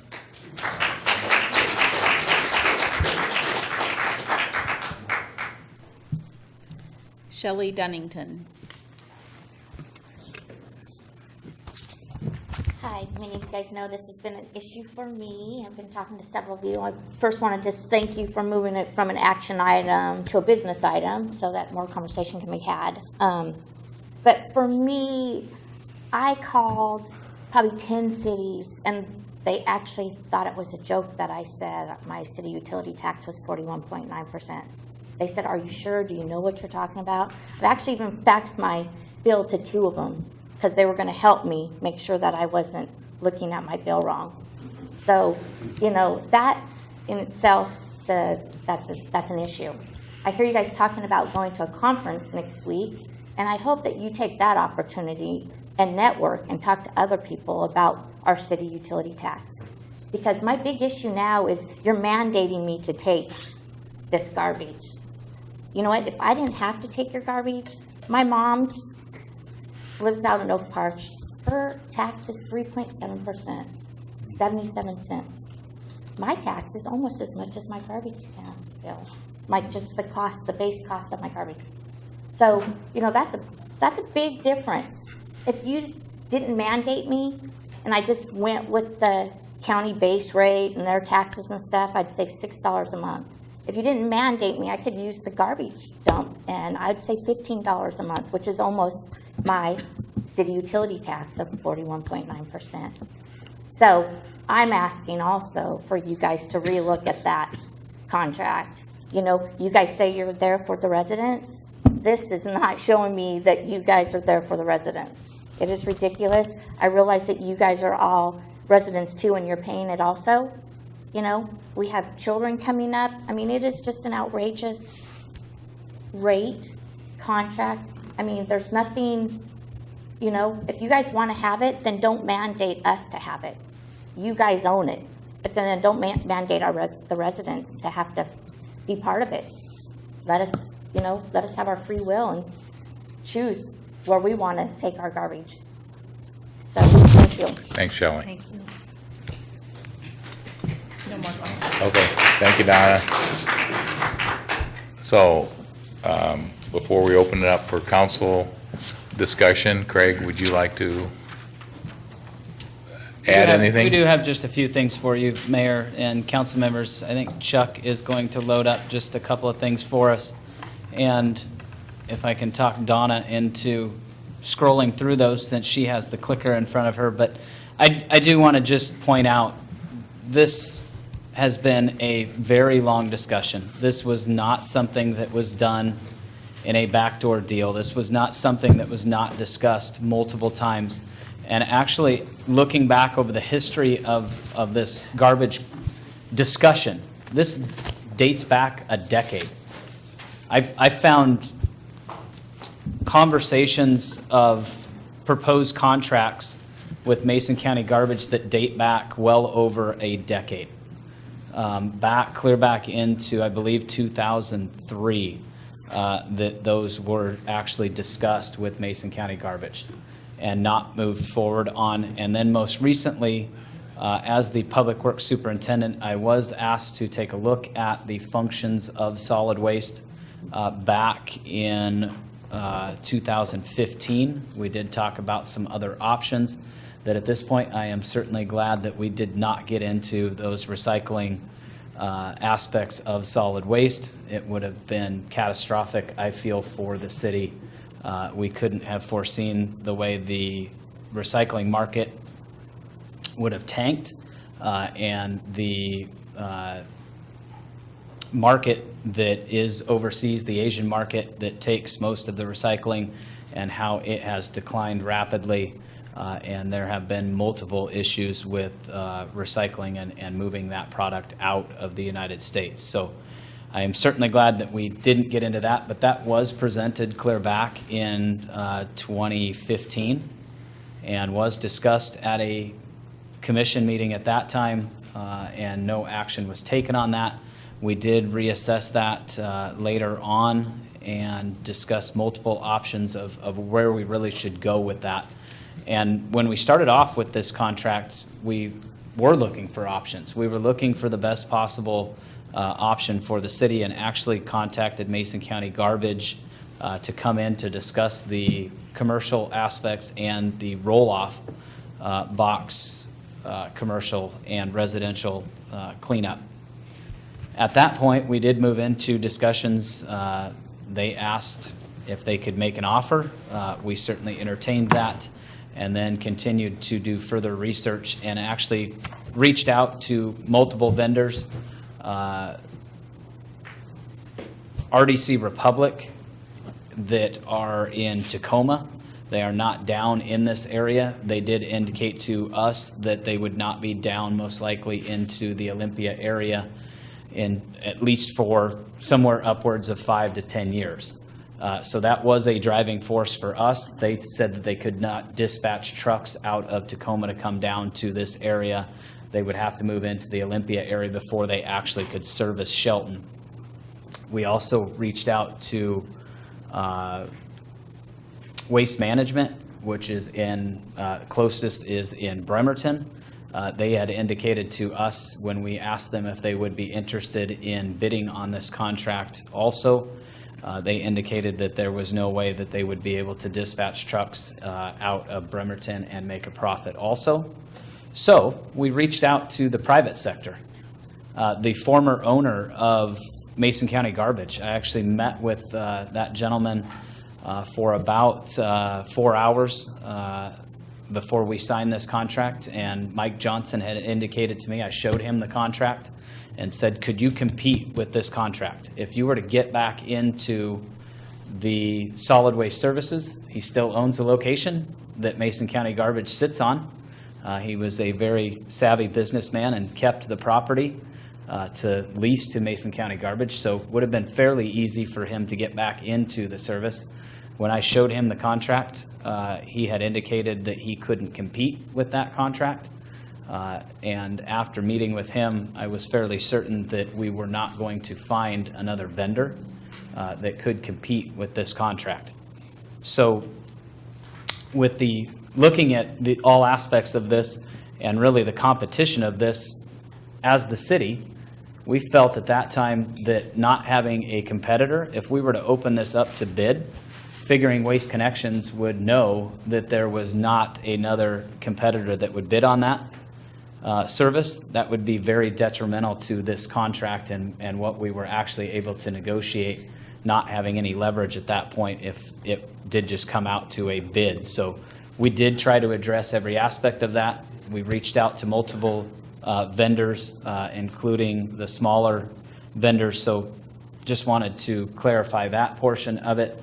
But then moving forward, we did have multiple commission meetings that we discussed this, and we didn't get a lot of feedback. We did look at the utility tax at that point, and we did struggle through what to call that. Was it a revenue share? Was it a utility tax? What was it that, when directed to recoup whatever we were bringing in from that solid waste utility before, to cover all of the basic general fund functions that were being provided by solid waste and continue those ongoing into the future. We did calculate that at about $505,000, that was the cost to continue on with that.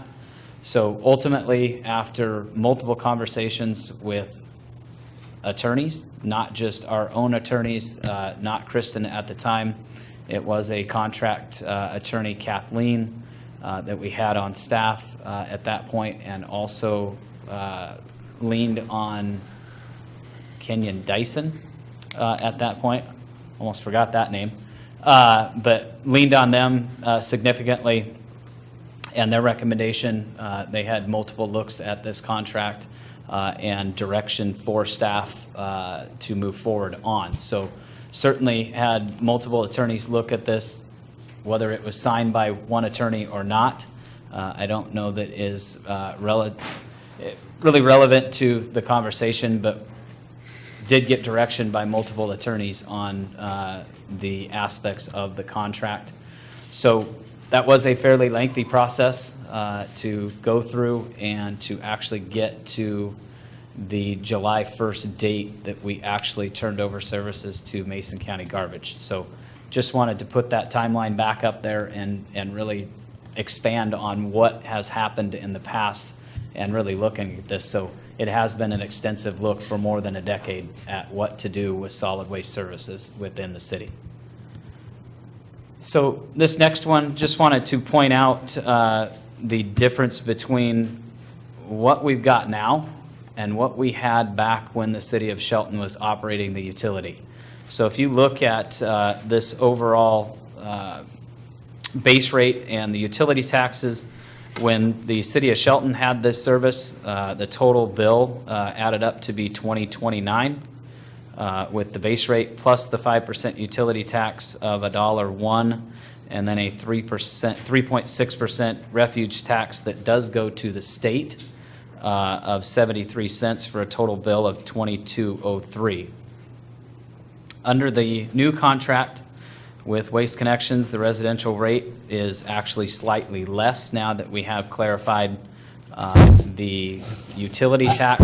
Originally, that utility tax was embedded into the base rate, which then the 5% utility tax was actually taxing a tax.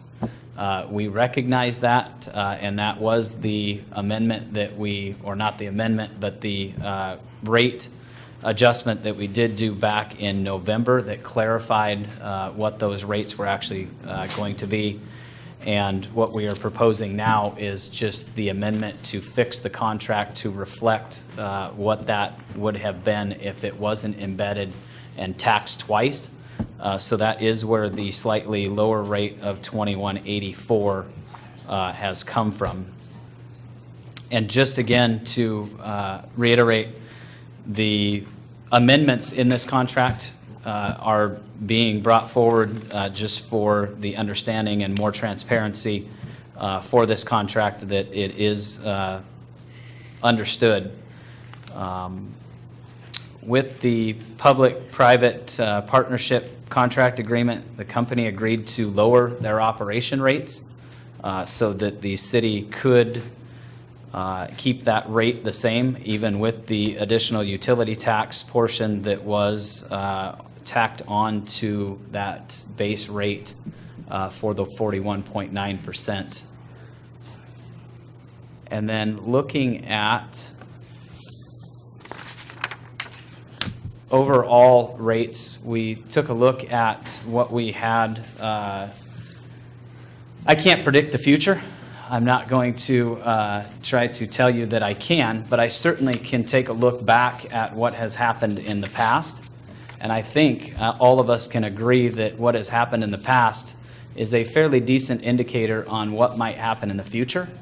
So what you see with this graph is with the red line, you'll see from the years 2006 through 2016, and actually to clarify just a little bit, that is the actual from 2007 to 2017, because the rate increase that we're showing actually happened as the base rate, an add-on to the base rate of 2006. But if we look at this, the red line that you've got there over the last decade was under city operation. So you can see that we kind of went along in the early 2000s or mid-2000s from 2007 into 2008 that we were pretty flat, not a lot of increases. So then in 2009, there was a rate study that was done, and it was indicated that, or suggested that the rate increase be applied, and that rate increase was just over 50%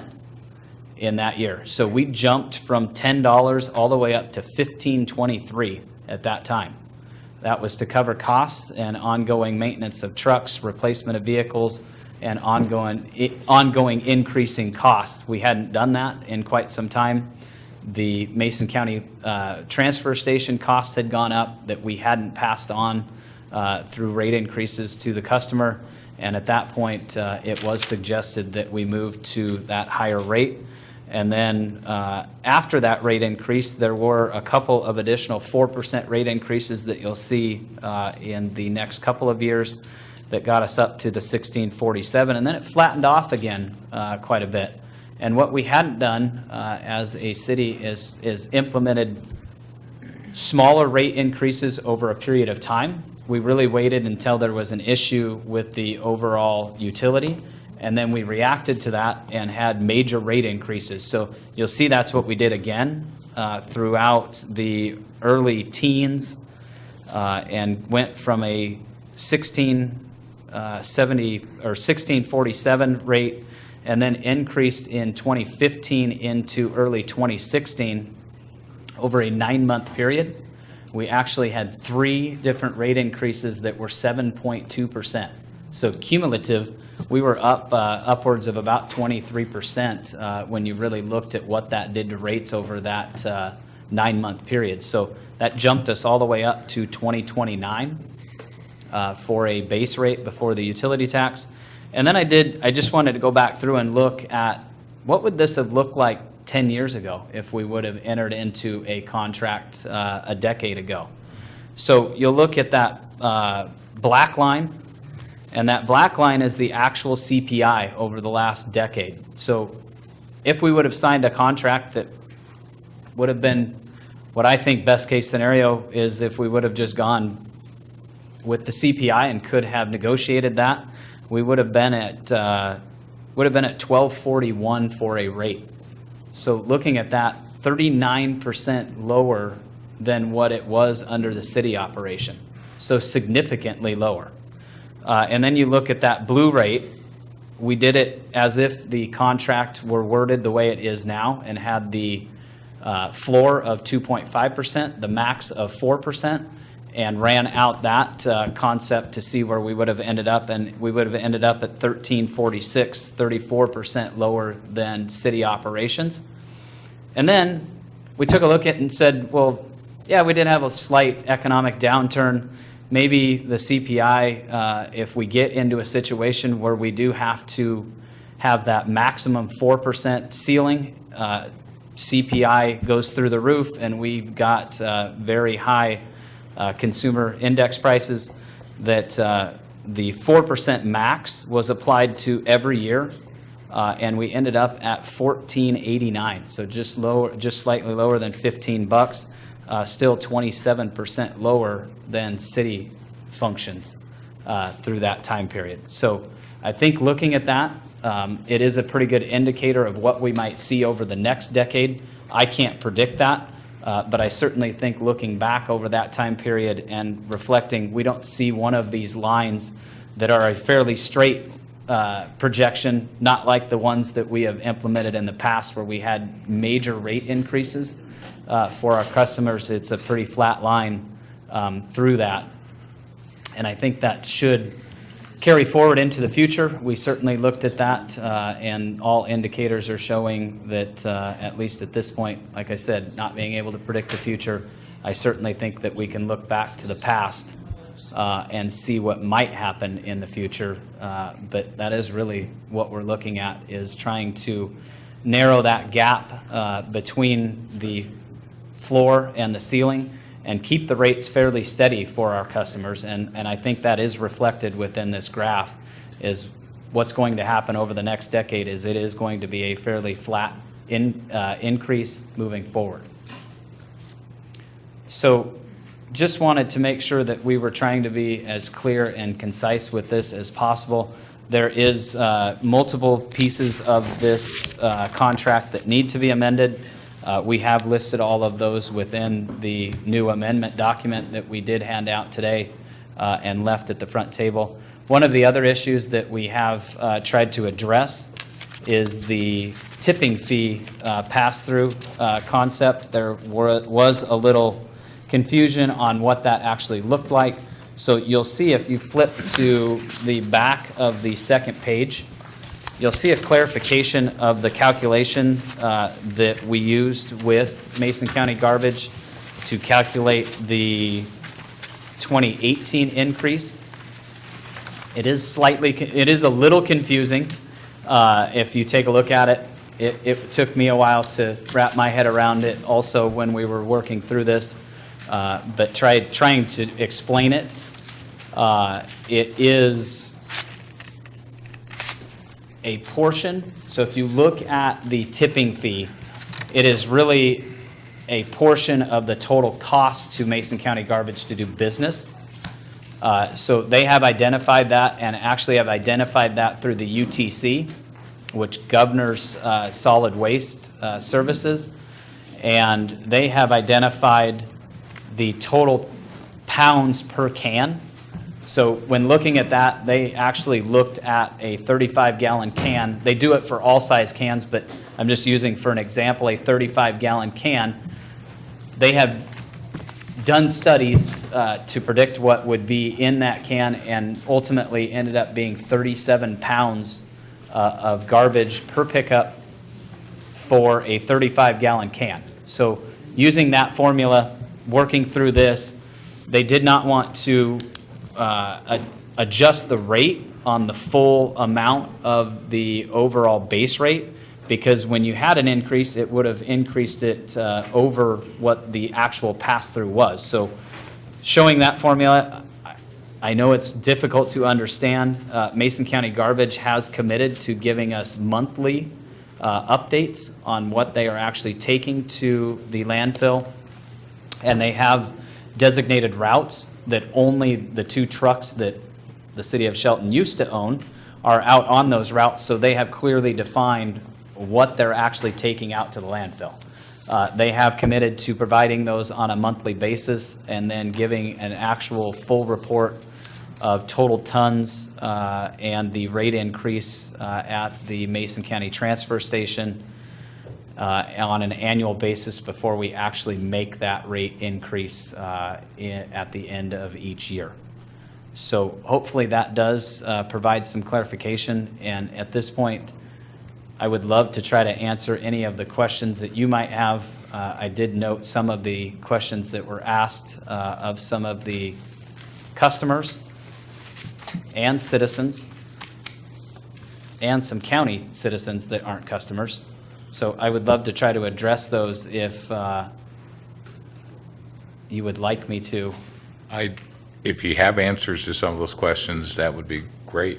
So I did hear. If not, you can get back to us. So just want to try to get as many as I got down. So there was a reference to paying for additional positions and what that budget looked like. There were no additional positions that were hired and paid for by the solid waste utility tax. So we had looked at this for quite some time. And one of the concerns with the council at that time, or the commission at that time, was layoffs. We had some very senior staff members that were on that utility.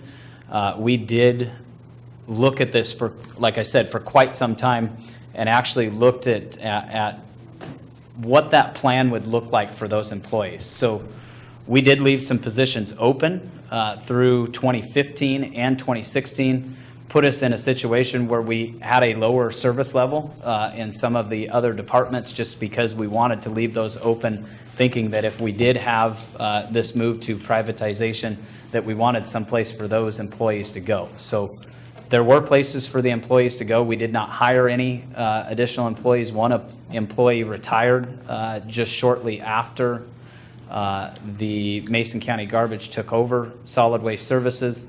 The other 2 employees actually moved into other open positions in other departments within Public Works. So to say that we had positions that we were funding or trying to fund out of this is completely and absolutely false. The formal bid process, I think I already somewhat touched on it, and if you would like more clarification of that, I certainly can try to provide that.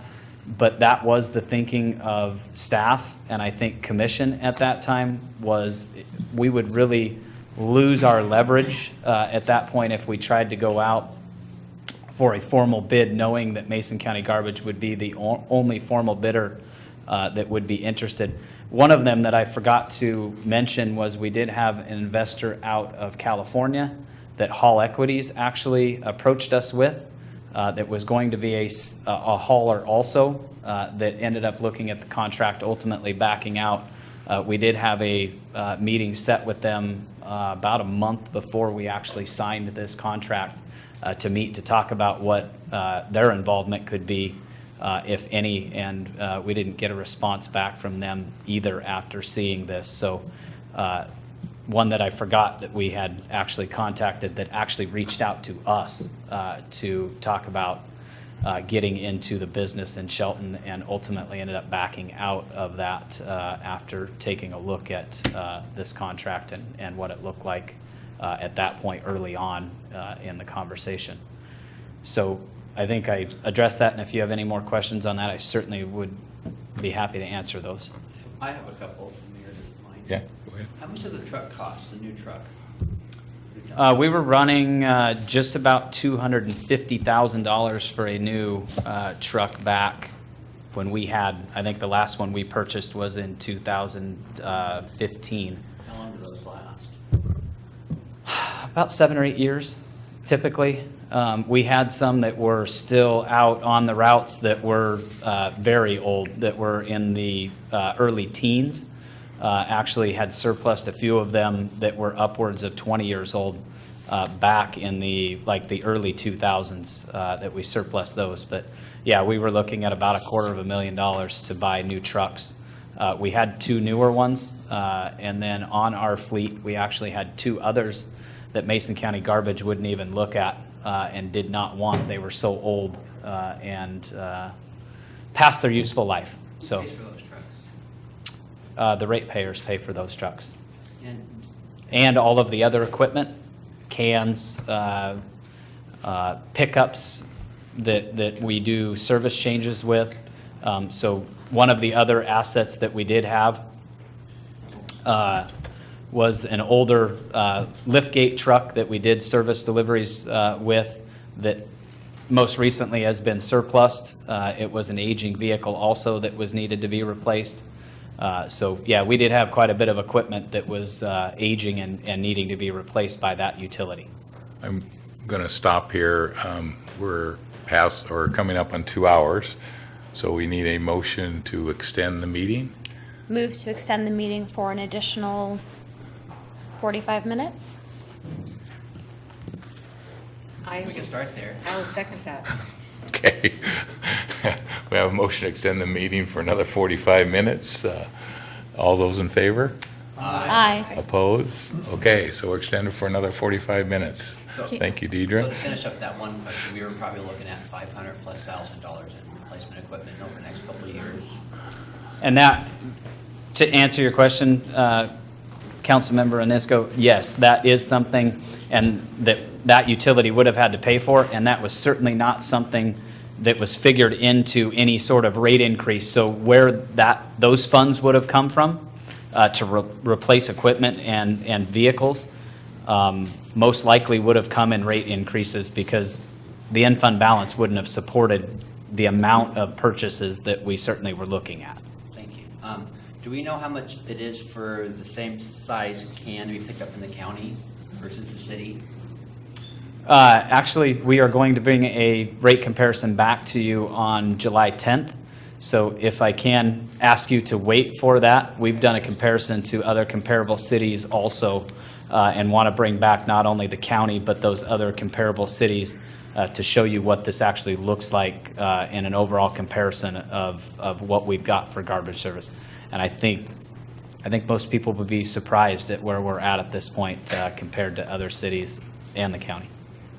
Is Mason County Garbage under the Utility and Transportation Department? Do they actually have to go to them to get their rates improved? Not for this specifically. So they do not have to go to the UTC to get the City of Shelton rates approved. They do have to in the county. And then the last question, why 20 years? Why didn't we go with a 5, 10 and an option, or a 5 and an option, a 10 and an option?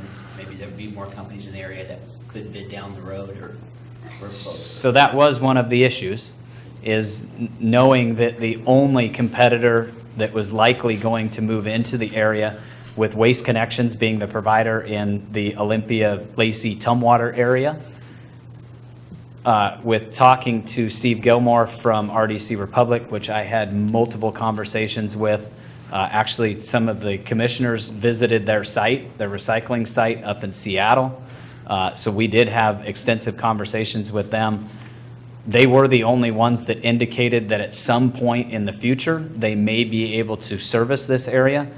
But like I had stated before, they were looking more at like a decade out.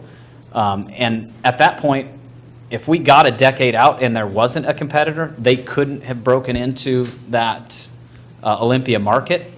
At that point, after selling all of our assets and opening up another contract, that likely Mason County Garbage, Waste Connections would have been the only provider. I can't imagine what that deal would have looked like for us.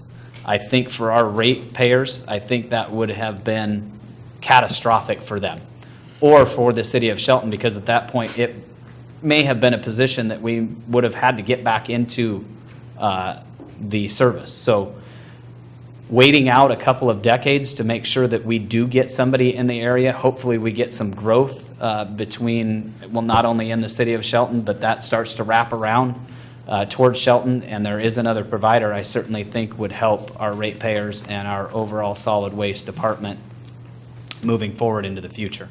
Thank you. You're welcome. I have something, this isn't a question, but we've heard several people, and I've heard the talk on the street and in the grocery store, so, well, why can't we why aren't we allowed to dump our own garbage? And I said, come down to where I live and you'll see the reason. There are people in the city that I'm positive would be responsible every couple weeks or once a month to take their garbage. They would keep it contained in the property the way it should be. But you drive up the streets and in the neighborhoods, and I know for a fact that people given the option to save $20 a month or $25 a month, they would say, I want to haul my own garbage. It would not happen. We would have piles of garbage. We would have rats more than what we have right now.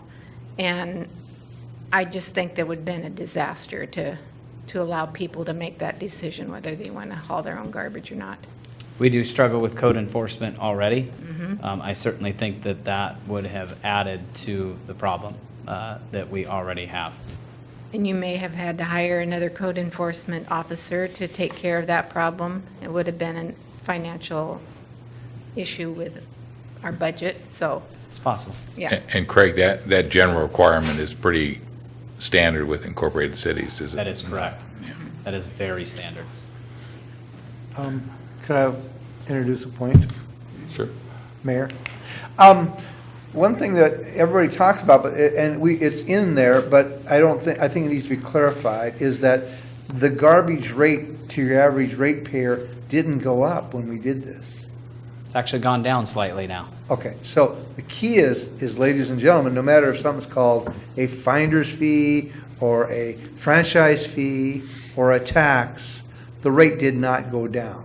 That's important that. The rate did go down. The rate didn't go up. It didn't go up, that's right, yes. So it's important to know that. And that is something, just to clarify one more thing, we did talk about the 200 to 400 door hangers a month. That is true in the past. We have been as high as in the mid 200s. We most recently, over the last few months, are we had offs of over 100.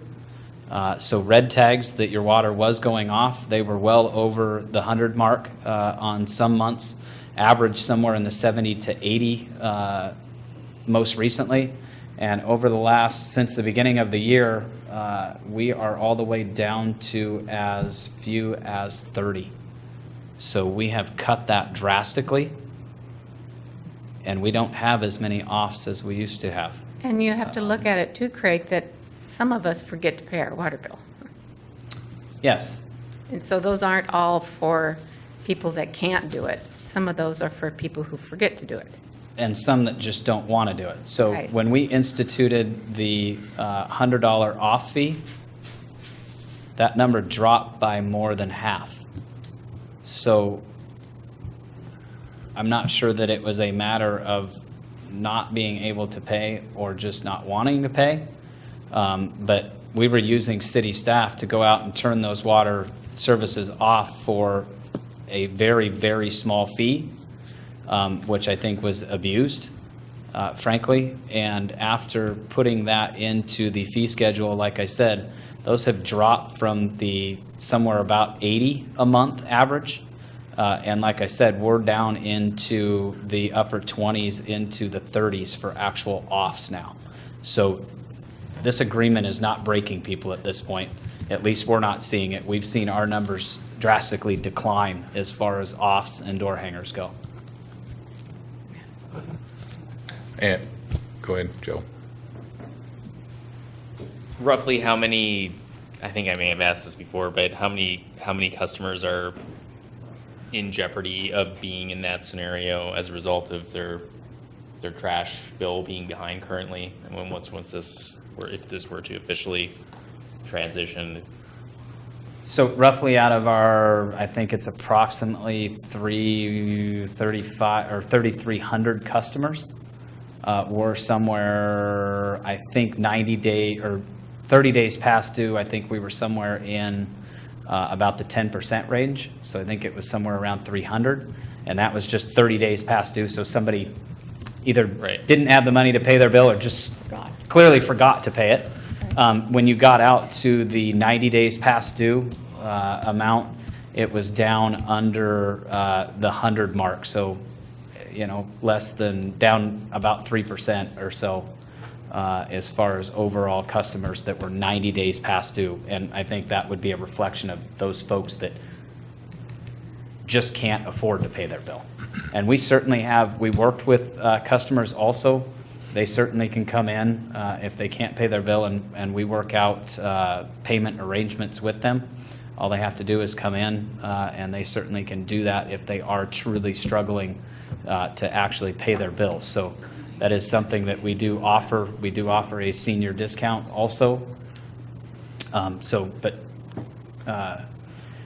Councilmember Schmidt, just to answer your question, about 10% 30 days past due, and less than about 3% for those that are 90 days past due at this point. And just for the point of clarification, at what point then, with what 1 day window is their water then, would their water be turned off as a result of this transition? So that is something that is clarified within this amendment. So I believe it's longer than what the city process normally would be if it were under our control. It is slightly longer, so past due notice goes out on the 45th day from the date of the original bill.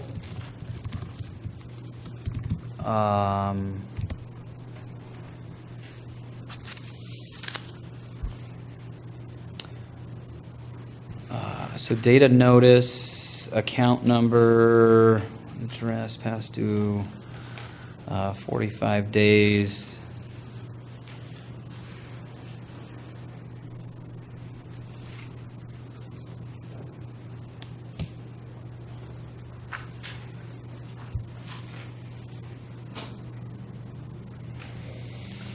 If it's something we Correct. need to read. Sorry, Get 30. back to me, it's all right. Yeah, and it is in the amendment. Sorry, 35 days past the original due date, and then about 10 days after that, another notice goes out, and then a notice to the city after the 45th day that we are taking on that debt, and then water service would be shut off after that. Okay. But that would be another full billing cycle before water was shut off. So you're talking out at least 60 days. And a new account would be set up, so no termination of service through Mason County Garbage. They would set them up with a new account that had a zero balance on it. Well, actually, it would have a $20 balance on it because there is a new setup fee for them, so it would have a $20 balance on it initially, and then they would start fresh from there, and that debt would be taken on by the city and collected through the city's finance department. Any other questions for Craig? Thank you. You're welcome. I just have one quick one. If you know about the question that was asked about commercial versus residential pickups. The tax. I believe it is, but I will have to clarify that on the July 10th meeting unless our interim finance director, Terry Snitzer, can answer that now. I'm not sure she can, putting her on the spot. She's shaking her head no. I believe it is on the commercial rate also, but I will clarify that and make sure that we get back to you with an answer to that on the July 10th meeting. Okay.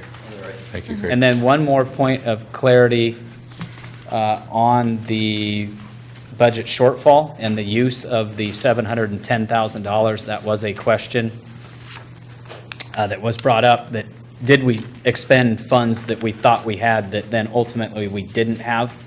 That is absolutely false. I know with all of the department directors, early on in the start of 2018, all of the department directors got together when we were kind of in that area that there was some changes in leadership with the city of Shelton. We did get together and said we are not spending, we did budget those funds for expenditures, but very little of those funds were actually expended at the staff level. We actually knew that we thought we had a problem at that point, and we shut down all spending for that $710,000 very early on in January. So to say that we used funds that ultimately we didn't have, there may have been just fractionally a portion of that spent on some purchases, but overall, that was identified by staff that it wasn't something that we wanted to move forward with expenditures, and we actually stopped those at that point early in January. And to clarify, that has now been moved back to the solid waste fund where it should have stayed. That is correct. It has been moved back to that fund, and ultimately, I think it, from what I've heard, it is council's recommendation that we certainly try to get C Street landfill closed out, and certainly those funds can help with that. And we will be bringing back an update on also the C Street landfill closeout above and beyond the requirement that we have for an update today. We will be bringing that back in the weeks to come. Okay. And just to answer the question regarding residential and commercial tax, in Exhibit A that was provided in the amendment, the utility tax is exactly the same for residential and commercial. Thank you for clarifying that. Thank you, Deidre. Okay, do we concur to move this to the action item for 7:10? Yes. All right, we'll move it forward to 7:10. Okay, thank you, Craig. You're welcome. Back to the business agenda. The next item is discussion of our protocol manual. Interim Assistant City Manager. I'm Vicky tonight. Bob Jean. I'm looking at the hour and the 45-minute extension clock ticking. I think I'd like some guidance from you, Mr. Mayor, or the council. One of the items I think you did want to get comments on tonight that relates to the protocol manual, which is essentially the council rules and how you're going to operate. But one of the questions was the meeting time. And I think you had wanted to get some feedback from the community on that. Andy did do a Survey Monkey poll, and I think, did we hand this out to them? Okay. Well, a little over 62% of those responding like the 6 o'clock time. 28% like to stay at the 7. And then there was 14% thought 6:30. Oh, there it is. Got it. And Interesting. so I think that was one issue that I wasn't sure if you were going to try to take comments tonight. If anybody in the public had a comment on that tonight, or if the survey sufficed for that. Thank you. So that was one issue. The other items, frankly, I mean, well, what do we have, like 60 pages in the protocol manual? You know, we could start at page 1 and work our way through, but I'm not sure we'd get out of here before midnight. I'm wondering if this is an item, it's not that critical. I mean, I think it's important to do it right, but I don't think it should be rushed. And I'm wondering if you might want to clear the decks on the other items and then see what you want to do on the rest of the protocol. But I'm just asking, thinking out loud. Okay, what's input on I that? move to postpone the protocol manual discussion to the July 10th business agenda. Okay, we need to vote on that. All those in favor of postponing to 7:10, Any discussion? yeah, excuse me. Point of order, is there any discussion on that I item? have a concern. Can I do that? There was a point of discussion. I think if we move it, we're going to move it again. And we're going to move it again because the meetings are going to get longer. So that's just a thought. Do we want to put it off another 2 weeks? And then maybe not have time to discuss it at the end, so then we put it out 2 more weeks? That's a good point. My thought is that at this point, we've only received 50 responses to the SurveyMonkey poll. I don't know that we've had an opportunity to hear from the community on this. I would like to see us take action quick on July 10th. Okay. To hear from the community on July 10th. This is a bit of a housekeeping item for us as well, and I think that following the Association of Washington Cities Conference, we may also have some additional insights from other cities and as a perspective to bring to the table, and I would hate for that to be wasted in advance. You want to go ahead and tentatively put it on for action on the 10th and discuss it and then decide if you want to act on it, or put it on for study? I think we if we're going to change the meeting time, I think we put it on for study would be my thought. Okay. Okay, Gary? sir, I think we got 62% of the people that said 6 o'clock is fine. I know we've been talking about this. I think I made the motion a couple meetings ago. To me, we can pick this one item out, I think, and I'm very comfortable in moving the meeting to 6 o'clock. So my opinion would be that we vote on it tonight, and this is a beautiful example of what we're going to be running into. So I don't know if we can do that, but we've got a motion to delay. So Gary, are you proposing an amendment that we postpone this discussion except for the item of the meeting time, which we consider this evening? yeah, I would consider it this evening. That's what I would do. I'd break it out, but having studied Robert's rules today, I'm just kind of trying to piece in. I think it's important that we make that decision. I mean, we've been thinking about it for a month, and I think we got a public survey back here, and it didn't seem to be there was a big number. Is there a second on Gary's amendment to pull that out? I'll second it. Okay. So let's vote on the amendment to pull the timeout from Deidre's amendment or a motion. So those who want to pull the timeout of the motion signify by saying aye. Aye. Aye. Oppose? Okay, so now we're back to Deidre's motion as amended, which would move this to the business agenda on 7/10 with the exception of the meeting time. Discussion on that. Okay, all those in favor, aye? Aye. Aye, oppose? Okay, so we'll move this with exception, business agenda, the protocol manual goes to the business agenda with exception of the meeting time. So then, do you want to act on the meeting time tonight? I'll accept a motion, or is there a motion? Just so everyone's clear, you're in a regular meeting, you can amend your agenda, you can take an item that was set for study, you can move it for action, so. Okay. I would entertain a motion to move our meeting time from 7 PM to 6 PM. Second. Okay, discussion? Do we have to move to the action item, or just vote on it? No, you're ready, you Okay. got a motion in a second? Moving on. So the motion is to move the meeting time to 7 PM. To 6 p.m. 6 PM, excuse me. Is there any discussion? All right, all those in favor? Aye. Oppose? Okay. And with that, I'll understand, we do need to bring back an amending ordinance, and we'll bring that ordinance for you on the 10th. At what time? Well, I think the meeting It stays. still have to be at 7, won't I it? think the meeting will have to stay at 7 until you pass the ordinance. You did set that time by ordinance, but you've given us direction. I think July 10th will be your last 7 o'clock. Okay. Assuming the ordinance passes. Okay, moving on to item 2. Point of clarification, we cannot change a future meeting time? You set it by ordinance. You can change you basically gave direction on what your intent is. But we don't have an ordinance for you tonight. Sure. Because it was on for study. You did set that time by ordinance. It is a provision of the state law that you have to act on that by ordinance. So you're going to have to amend it by ordinance. So you're trying to clarify on a spot basis if we can change the regular meeting time? Yeah.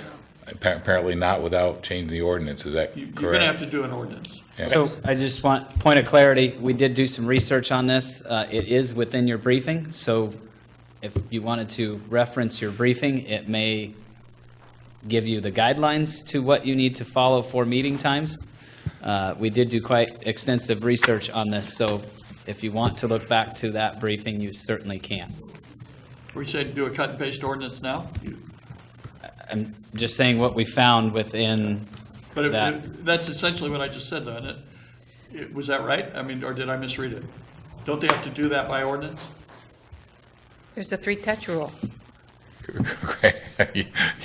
Yeah, but we can. Subject to we can- interpretation. We don't have to do the three-touch rule. We can move that through.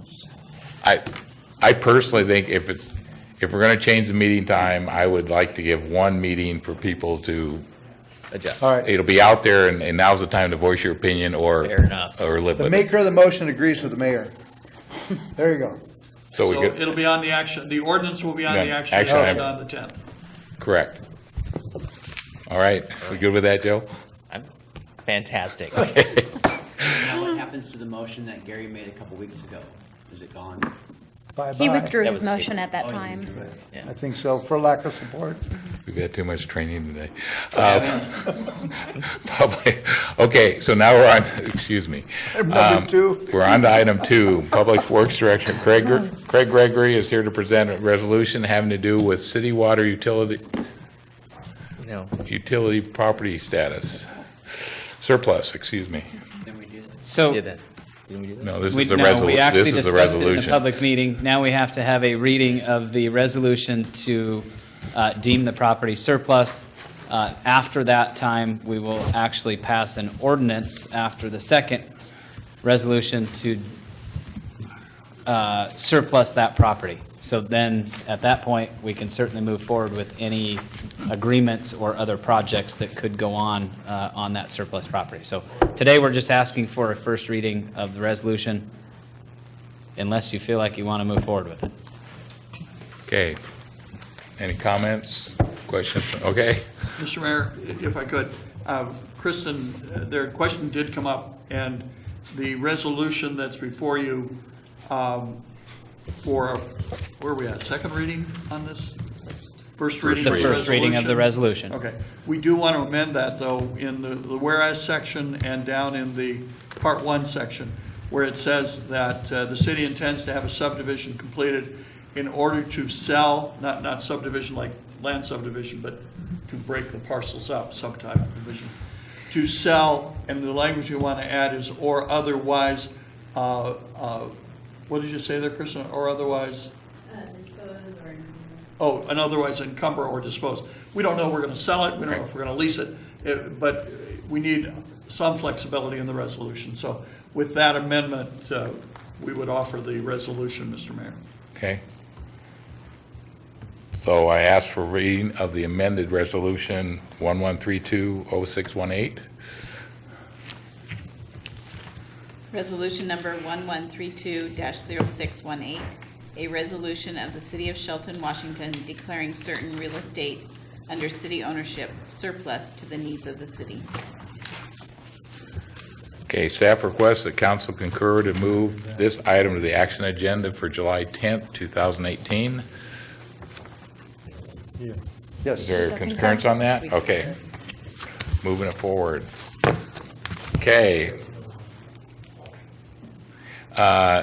Director Gregory will share about the vacation of a public right-of-way. So again, we've talked about this. We've already deemed it surplus. So now an ordinance to, sorry, an ordinance. That's why we're gonna move it to 6 o'clock, man. I got ya. I'm telling you. We're working on an 18-hour day here. So we're asking for a first reading and concur to move this to the action agenda on July 10th. Is there a needed amendment to that ordinance? No, sir. Okay. Council members, any questions or comments for Craig?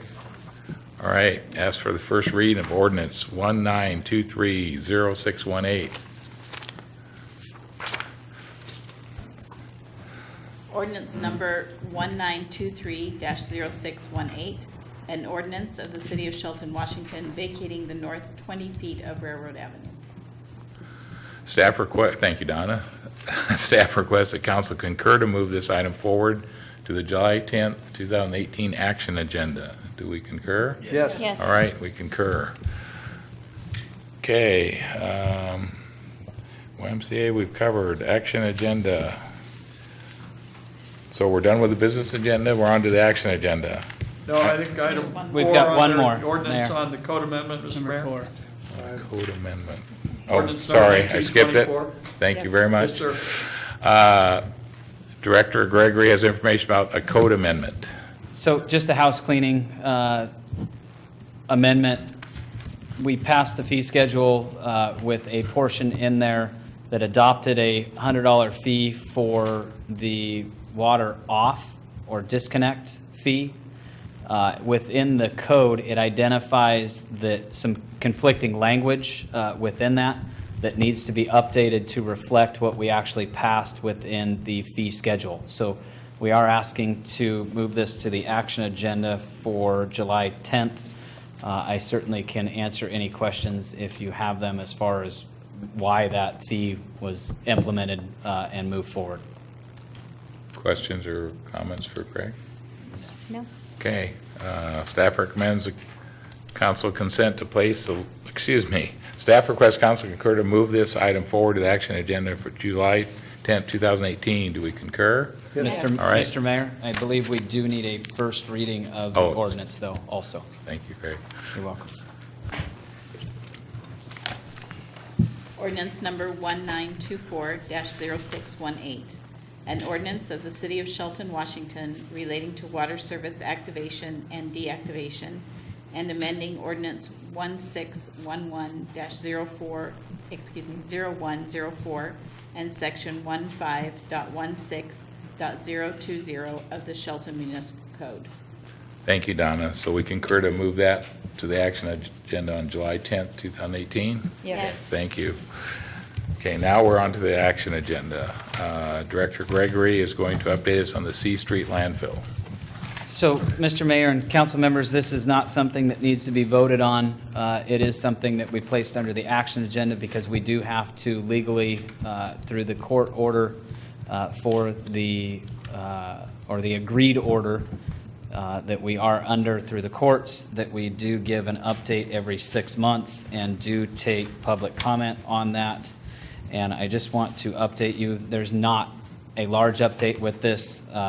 It has been a little slow going, but Aspect Consultants have drilled 4 groundwater monitoring wells, and they are doing some initial surface soil analysis and groundwater testing. They have finished those 4 wells, and they are moving forward with that. The last update that we gave you was on December 18th. So we are at that 6-month time frame, so not much to update other than they are doing some monitoring and do have those wells in place. We will bring back, like I had mentioned earlier, a conversation that we need to talk about as far as moving forward, because at this point the grant funding is almost expended. But I have been working very diligently with Department of Ecology, and it does possibly look like there's a funding source for us moving forward after being denied a grant proposal through Department of Ecology earlier in 2018. They have some projects that haven't moved forward, so we'll bring that back at a later date. But as far as this update goes, they are doing groundwater sampling and soil sampling. You have a full packet defining where those wells are at and where they're doing that monitoring. And again, we do need to take public comment on this also. Chair Rogers? Can I? I was going to get public comment first, but Okay, go ahead. any public comment? No one has signed up. Okay, thank you. I'm trying to get that Chair Rogers thing and all that meetings, they really got my mind. You said 6 months. Well, if you did an update on December 18th, it's now like June 19th. So that's 6 months and 1 day. Is that what you said? 6 months?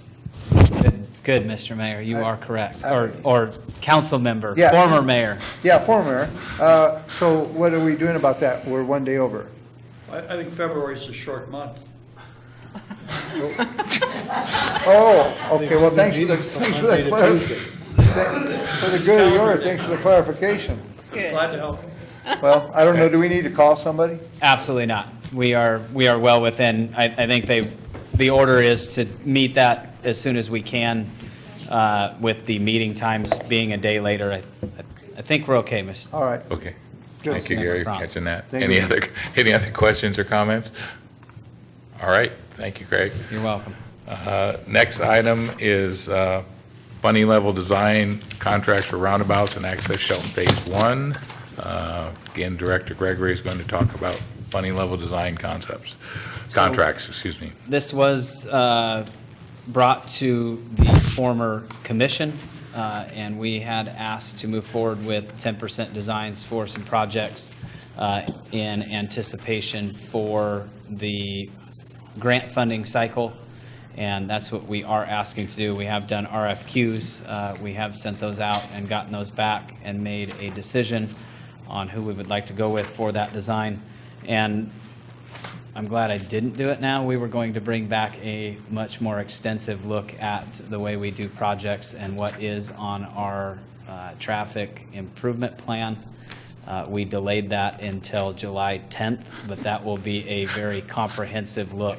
One thing that we haven't done very well in the past is really take a look at what our projects look like now and into the future. So we are going to bring back a look at the next 4 years through 2021, and hopefully get the council to vote on a general concept of moving forward with projects and how we expend all of our transportation funds on July 10th. So, but initially, to get moving now, we really are up against the timeline of the TIB grant application, which is August 18th deadline. So if we want to get moving and do this, we certainly are asking that we take action on this tonight. That is why we moved it to the action agenda and haven't touched it once before. It's quite a process to get those RFQs out, get them back, get them scored with the workload that Public Works is under. And like I said, it is an issue for us. I think we've been reactive to this and not proactive moving forward, and it is certainly something that is an issue for us, and I want to try to address that further, but that will be more of a discussion on July 10th of what all of our maintenance, residential paving, and the larger projects look like through 2021, so that we don't end up rushing into needing action on things right away, and we can actually plan into the future. So we will bring that back July 10th. But at this point, these are the projects that we have identified that are most needed for the city of Shelton and its residents. Any public comment, Donna? No. Thank you. Questions or comments for Craig? What is the 10% match? How much is that? This is just 10% design. Okay, but we got to pay for that, right? We have to pay for that, correct. So how much is that? It ended up being, for the two roundabouts, I think we were in the, did we not put that in there? Yeah, I didn't see. I believe it is in the contract language. One We was were 60, at 60,000 for the two roundabouts, or that the was- two intersection improvements. That was both of them. Both of them, okay. And then we were at around 30,000 for the, what is now Access Shelton Phase 4. This is incorrect that it's Phase 1. It's actually Phase 4, and we'll explain that on July 10th when we bring back the total concept of Access Shelton. So are you asking us to approve all these projects, or we're just moving forward? We're asking to approve the 10% design, so the funding level design for these, and trying to, we're not thinking that the Access Shelton Phase 4, which is west downtown Shelton, with ADA ramps, sidewalks, and some paving, we don't necessarily think that this is going to be funded in 2019, but again, to be proactive and start to look at these things, it's nice to get going with these projects and the design of them. But the overall concept of this, like I said, we'll bring back on July 10th, but at this point, we're looking at funding into the 2020 timeframe for federal funding. There may be an opportunity through TIB this year to get a section of that done, just 7th Street from Alder to Railroad, and then on Railroad from 7th to the city limits. TIB does have an arterial preservation program, and they also have a sidewalk program. So the funds within TIB for the sidewalk program range between usually somewhere in the neighborhood of 100 to 400,000. So we couldn't get the entire Phase 4 done, which is basically all around Evergreen School, which we would like to do, but it certainly would be enough to get the ADA ramps and sidewalks done on 7th from Alder to Railroad, and then out Railroad from 7th to the city limits.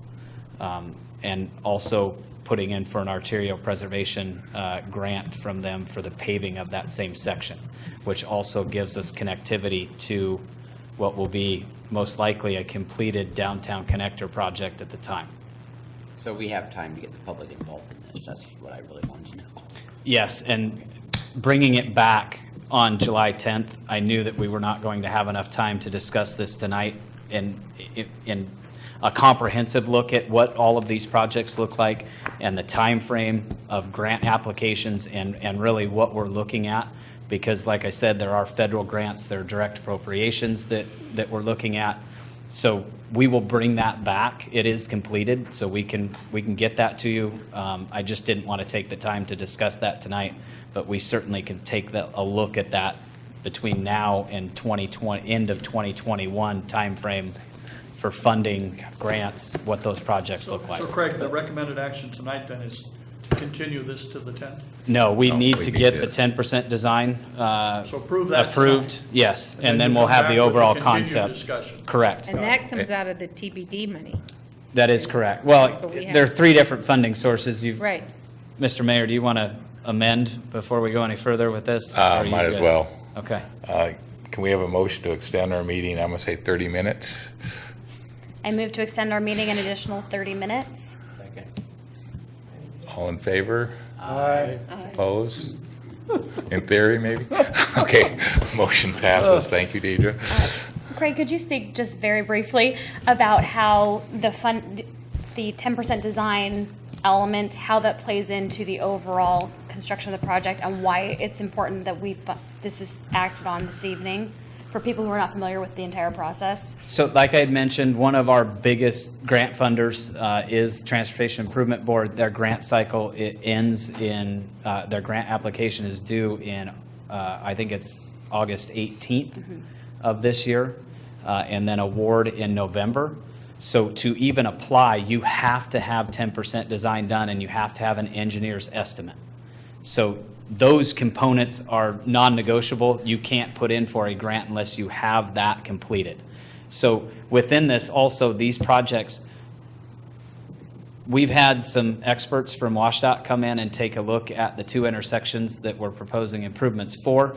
We've got recommendations from them, but what we've asked SCJ Alliance to do within this is the first initial look at this is really what is the fix to those intersections, and do an overall analysis before we actually get into any aspects of design. So they're going to take that, and that is why we're somewhat pushing at this point. That time frame is, it's a push at this point just to get 10% design and get an engineer's estimate, let alone study those intersections and make sure we know what those improvements look like. So that is the concept at this point, and we are up against that deadline. And to go back to Councilmember McDowell's question, yes, we've got three different funding sources available to us at this point: Transportation Benefit District funds, TIF funds, Traffic Impact Fee funds, and also the real estate excise tax funds that go into transportation projects. That's a So healthy cushion, right? I think we projected at the end of 2018, we would have somewhere in the neighborhood of about 1.3 million in those Okay. three funds. Okay. And Craig, remind me again, these 10% designs have a shelf life, so if we do not get grant funding this year, we'll have to redo them in a couple years? Or They will be building onto those, and that is the concept, at least for Access Shelton Phase 4, which is west downtown Shelton. We aren't even projecting, unless we get a TIB grant for sidewalks of a portion of Phase 4, we're not looking at the biennium of 2020 through 2022. That application's not even until April of 2020. So to continue to develop these and really take a look at them, is something that we need to do now so that we're not pushing into the future. We did it with Downtown Connector. It was a very consolidated time frame that we asked them to get that design done. So to really look at this, that yes, they do have a shelf life, and then moving forward, we'll have that timeline when we bring it back on the 10th of what the 50% look like, and then when the 100% design is done, and then to construction. So, All right, thank you. yes. Anything else? Hope not. Okay, do we have a motion? I move to authorize the mayor to sign the contract with the SCJ Alliance for 10% design of Access Shelton Phase 3 and a contract with Gray and Osborne Incorporated for 10% design of Access Shelton Phase 4 once they are returned to the city for final execution. Second. Okay, we have a motion and a second. Any further discussion? Okay, those in favor, please say aye. Aye. Opposed? Okay, the motion as described by Joe is passed. Okay, next item. Interim, I think I'm Vicky again. you're Vicky again.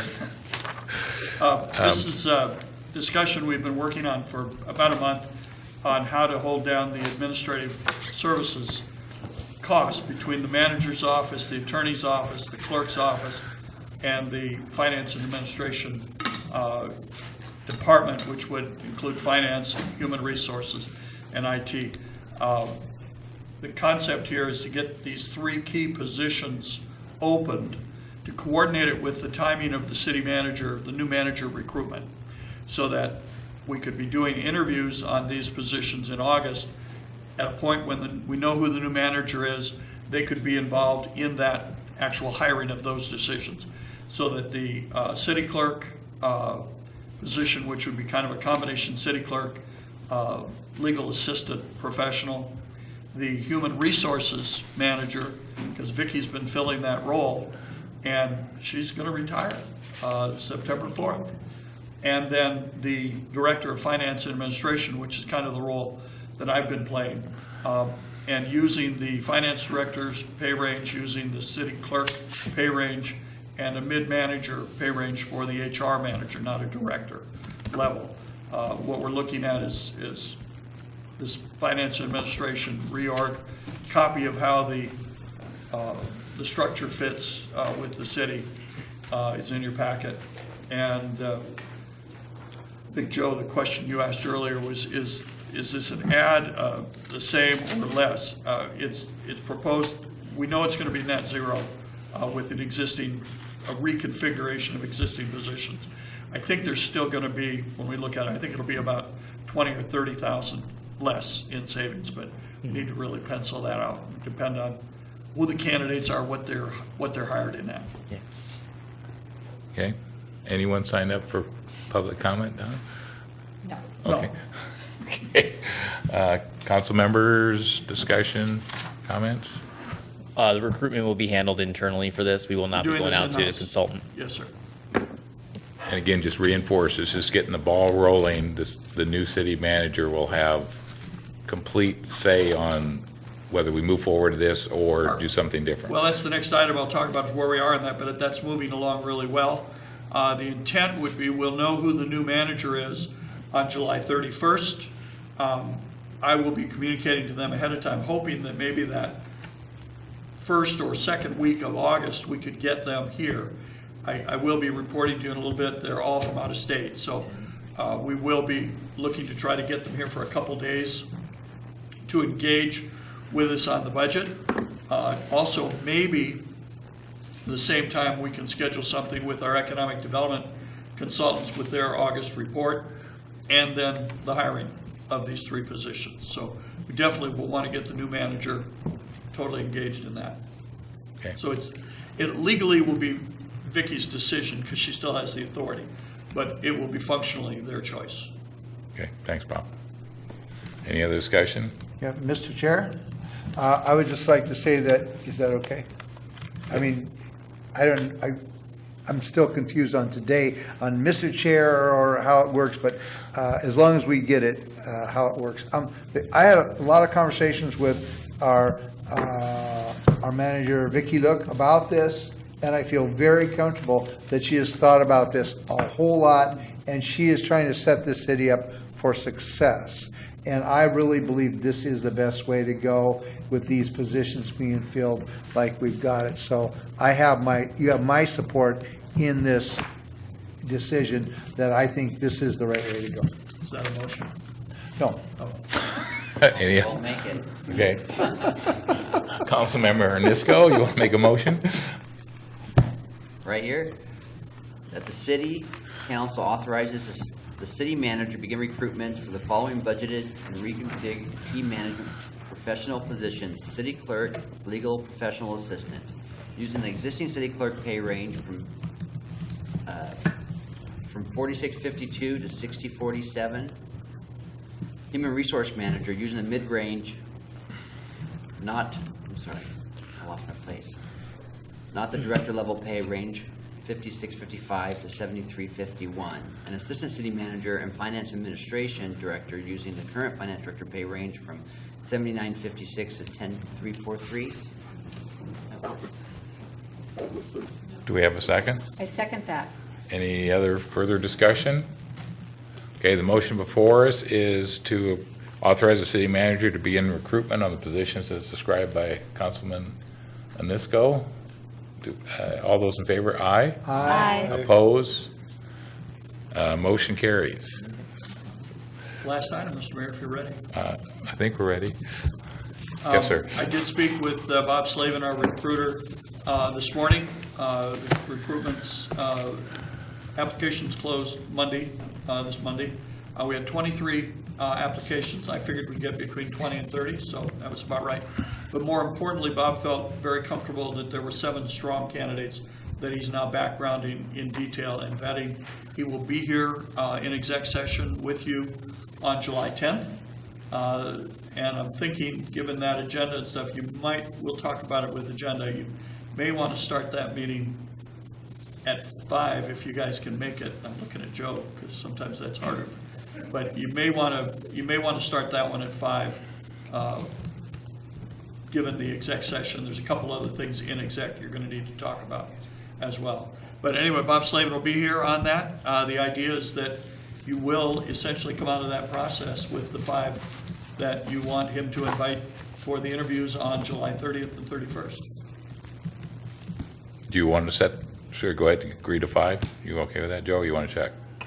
Let's do it. Okay. Let's concur on that. So that would Okay. be and then July 17th.